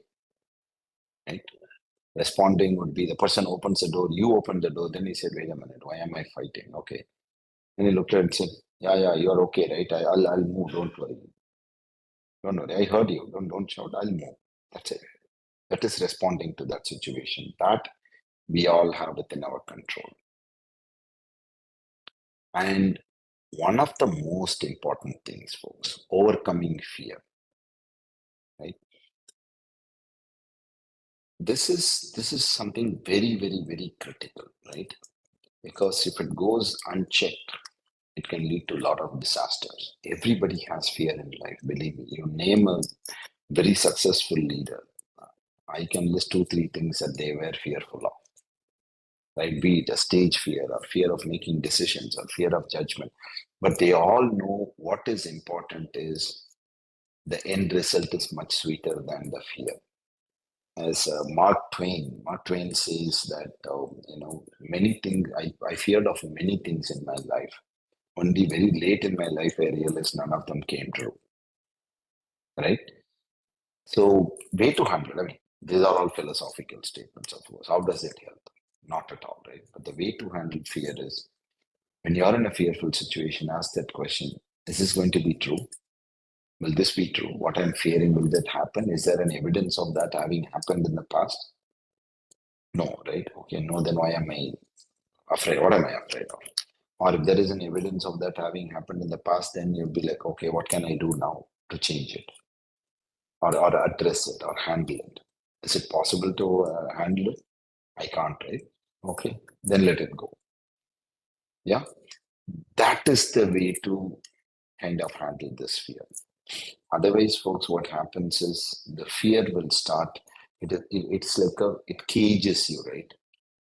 Okay, and the most scary part of this cage is the cage over a period of years will start shrinking, and shrinking without you realizing. Then you will be so consumed by fear, you won't even get out of the house. Right? So just address the fear. Yeah. And remove that limiting beliefs. Limiting beliefs is what? Right? I can't do this. I'm coming from this place. My background is this. I'm not capable of doing this. Right? There are people who say, "Oh, I'm not capable of talking in English, sir. I come from tier 3 town. Our place is a village." Remove that limiting belief. Right? English is just another language. That's it. I mean, you are so great in learning Python and whatnot, yeah. Vishweshan was talking about Unity, right? For the 3D animation and all that. You guys are all great. And what are you talking about? That you can't do this, you can't do that. This is how environment conditions our mind. Therefore, the doubt that you have and the fear that you have, a combination of that creates that limiting belief. Then you don't know how to deal with it. Right? I'll give you a very practical, simple example. You would have seen the elephant in the temples, right? The next time you go, you carefully watch, right? We're normally seen the normal scenario is elephant will be tied to one of the legs will be tied with a rope and tied to a pillar there, right? But if you go in some of the temples, you will actually notice that there is a rope around the leg of the elephant and it is not tied to any pillar at all. But the elephant will never move that leg. It will move the other 3 legs. You know why? It has been conditioned to believe that when there is something in that leg, I cannot move that leg. That's it. Imagine on the other side, we see in news that the elephant hit a truck and that this or uprooted a tree because it was so annoyed and things like that, right? Such a powerful animal can't do this because the day it is born, the first thing the mahout does is tie the legs to a pillar to tell the elephant when this leg is constrained, you cannot move. Yeah. So don't get into that situation. Try it. Right? Try it. At the worst, you will fail. So what? People have failed. People all over the world. Again, you name any great successful person, I'll tell you at least 2-3 failures. Right? Hasn't Mahendra Singh Dhoni failed? Right? He would have made a decision to bring in somebody to bowl the last over and boom. 6 balls, 20 runs, and the bowler would have given 22 runs and gone. Right? Or he would have taken a step forward to whack it for a 6 and got out. Right? Or a political leader who made a decision and lost. So people have failed, and that is why they succeed. Okay? So it's okay. So one thought I will leave with you for this particular topic is always keep asking, when is the last time I have done something for the first time in my life? When was the last time I have done something for the first time in my life? It could be anything. Somebody can say, you know what, for the first time I cooked something. Or for the first time I actually cycled. Right? Or for the first time I actually moved out of my hometown ever. Fine, but keep asking this question every 6 months. What did I try for the first time in the last 6 months? For the first time in the last 6 months. And believe me, it works like a magic and that's it, right? You won't have limiting beliefs. Okay? And the final chapter, folks. Making first impressions is very important in campus. Right?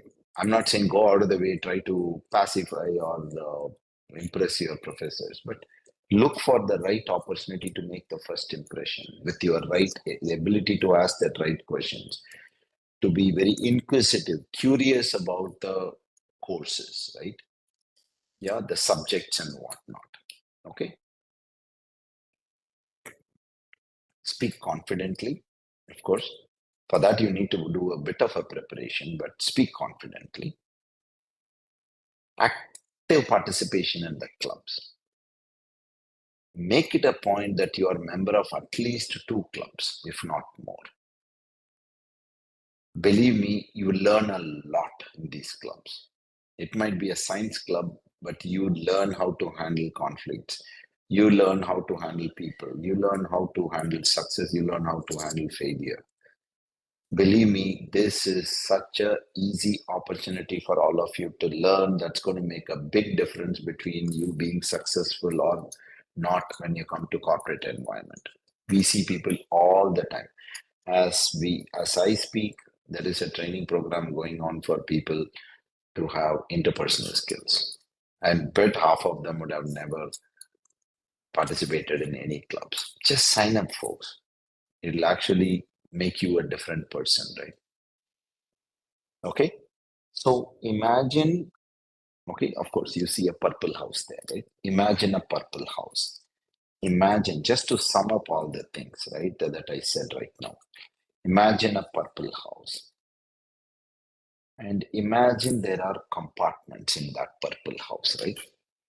The first compartment or a room is the imagination room, right? It's an imagination room where your dreams, right? You have your dreams, your role model, your challenges, right? I talked about the dream, right? What do you want to be? Then think about a role model. Who do you like as a role model? Some of you may have, some of you may not, but keep looking at somebody as a role model. Let's say it's a Mahendra Singh Dhoni. If it is Dhoni, then he's called Captain Cool. How he is very cool at all the time. So let's say you get annoyed at some point and you'll be like, okay, what would my role model do? Oh, my role model will be very calm because he's called Captain Cool. Okay, let me also try to be calm. That's why we look for role models, right? Or there are other occasions where you are so fearful of something. You look at it, you take a role model. It could be an actor. Oh, how did this person handle the situation? Okay, that's how I should do, right? So that is part of the imagination room, right? The dreams, the challenges, and the role model. Okay, and the next one, folks, is the learning room, right? Now that you have visualized everything, you've dreamt, you have written down what your dreams are, then comes the learning room. Okay, the learning room has the listening that I talked to you about, active listening. Only when I listen actively, I'll be able to ask right questions, right? Related questions. Active listening, then of course books. I mean, books are part of your life anyway. I don't have to say much. You have no choice but to be with books, surrounded by books all the time, right? But that is about the learning room. The third room in that purple house is the doing room, planning. How do I manage my time, balancing priorities? We talked about it. That's the third room. Then the fourth one is how do I become very effective, getting over my fears, coming up with ideas, sharing ideas with my friends as part of the project, group work, group projects and assignments, doubts, limiting belief, right? That becomes part of the effective room, right? And finally, the influencing room, folks.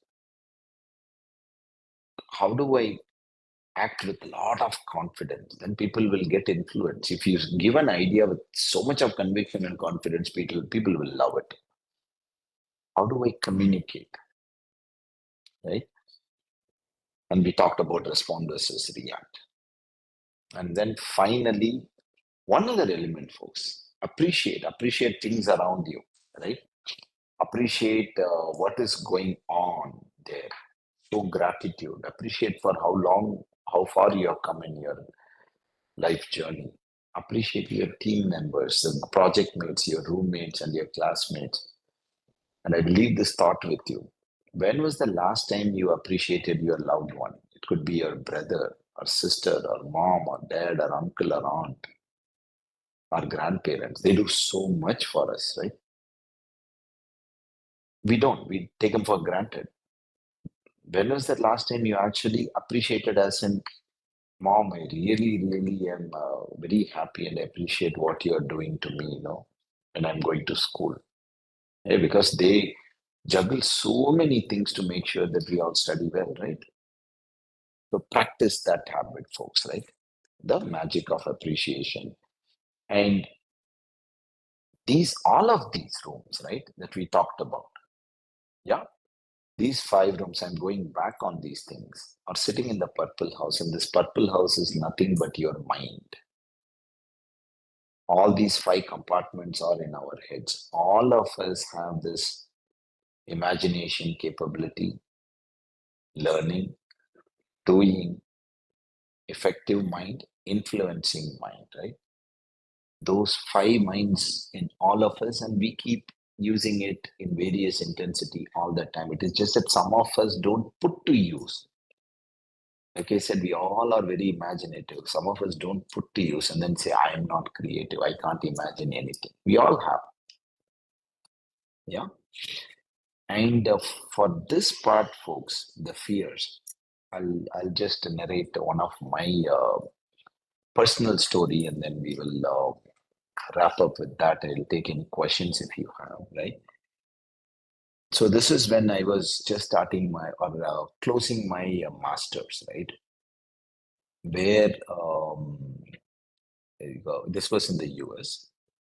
Wright-Patterson Air Force Base is where we have to make a presentation in Dayton, Ohio. So my professor was a Sri Lankan. He was going there to meet these 2 gentlemen. They are from. So my project was for the US Navy, right? So these 2 gentlemen who had come in, tall built, 2 of those folks, they're making presentation. So what I had done was, by the way, I'm from mechanical engineering before I went on to complete my artificial intelligence, right? So what had happened was I kind of modified the AutoCAD at that time, AutoCAD's menu. right? AutoCAD runs on a Lisp menu at that time. I don't know what it runs on now. So I kind of went played around with it and modified their menu structure and all that. I showed it to my professor and he said, I don't know. Okay, if you have time, show it to them. Otherwise, don't worry. I said, okay. We go there. I was very enthused about it until I reached there. The moment I see these two guys, they're like big guys with the military uniform, the stars, stripes, and all that. And then, the one entire environment, it was an Air Force base, right? You see the fighter aircraft on this side, and I'm not a citizen. I was not a citizen of the US, neither am I now. So they have to take me around different paths so I don't walk across their confidential areas and restricted areas, right? All this kind of overwhelmed me. So what all I was doing was, right, I just kept on praying that my turn should never come. Okay, that quickly the time should go away and my professor will never ask me to present my idea. I was so scared,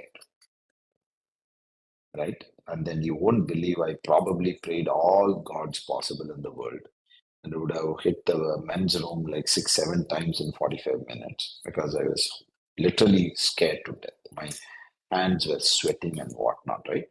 Meeting was supposed to be over at 5 o'clock, so it was 4:30, 4:40, 4:45, 4:50, and I'm like, okay, great, meeting's going to be over. Then my professor says, yeah, Anbu has something to show you.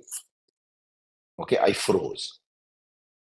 Then something in me, helped me, folks. When I froze, I said, is there an alternate? No. Can I tell them, no, I won't present? I will lose my assistantship, right? My scholarship. My professor will kick me out. Do I have any other way to out of this? None. Go ahead, show. My hands were trembling to work on the keyboard and whatnot. I showed the menu, and this gentleman, Jim Griffith, gave a huge pat on my back and he looked at my professor. He said, Jay, this is exactly what we were looking for. Where was this kid this long? Wonderful. When can you get this done totally? Right? Believe me, folks, that changed my life. That changed my life forever. I went on to complete my doctorate with the same professor because he wouldn't let me go. Right? And these two guys who came, they chose to sponsor my entire doctoral study as well. Right? Imagine if I ducked it. Imagine if my prayers came true. I can't even believe where I would have been today. Right? So my point, right, folks, is that you will be in situations where you will be fearful, but you may never know what is on the other side of the fear. Perhaps on the other side of the fear might be a life-changing outcome. You may never know. Right? That was the biggest lesson that I have learned. That when you overcome fear, there might be a life-changing outcome waiting for you. And that is a sweet reward, right? So please remember that. I know we started with design the thinking with few examples, and I wanted to move into and show you how you can design your thinking by overcoming fears, by handling the doubts to your life itself, by planning, right? By visualizing, by planning, by prioritizing, right? And how do you design yourself, your behavior by being positive to making a first impression to whatnot, your self-image, yeah? Okay, all right, I will stop here. That's all I had to share with you folks. I'll stop here, and if you have any questions.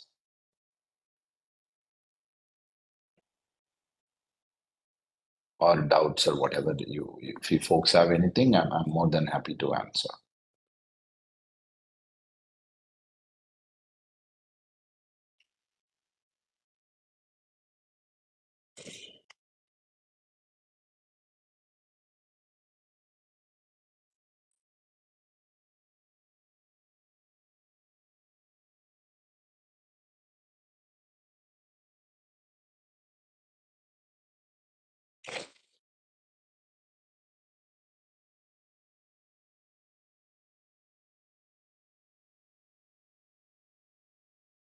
Okay, All right, over to you, Ramya. Sir, Yes. Yeah, thank you, there are no sir. Thank you for your there are no wonderful questions speech, here. sir. Yeah, go ahead. Yeah. Yes, sir. Yes, sir. Thank you, sir. Okay. Alrighty, folks. Wishing you all the best. I'm sure you'll do great. You've come this far. It is just a next step in your journey, and I'm sure you're going to do really, really, really wonderful. Yeah. Okay. All right. Wishing you all the best, folks. Bye. So, shall I end up with a formal vote of thanks, sir? Yes, please. Yes. Yes, thank you, sir. I feel honored and privileged to get the opportunity to propose a vote of thanks on this special occasion. First of all, I would like to thank our chief guest, Dr. Anbu Rathnavale, for readily accepting our invitation and gracing the occasion with his presence. I am sure your input would have motivated the student to start working towards their goal. Thank you, sir. Thank you very much. Our pleasure. Thank you. Bye I bye, take this folks. opportunity to thank our management and faculty for the concerned support and guidance they provide to the students. On behalf of our institution, I extend my warm gratitude to everyone. Thank you all.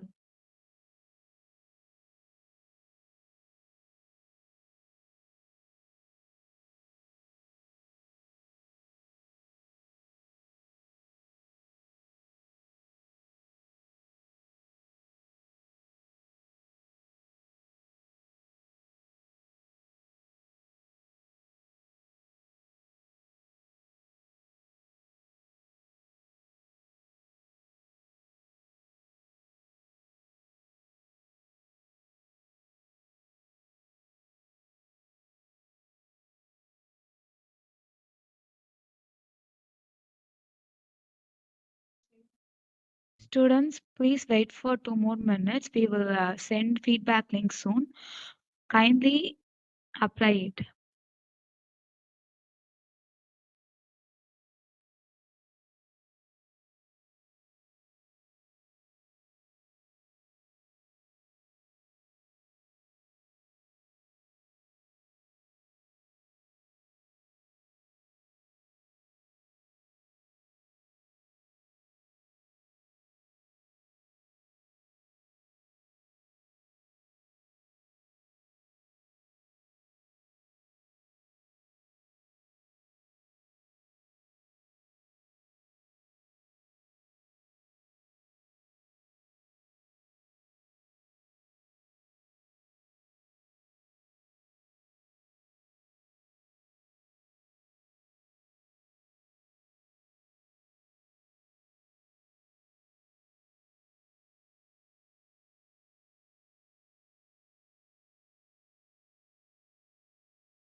Students, the feedback link for the previous session and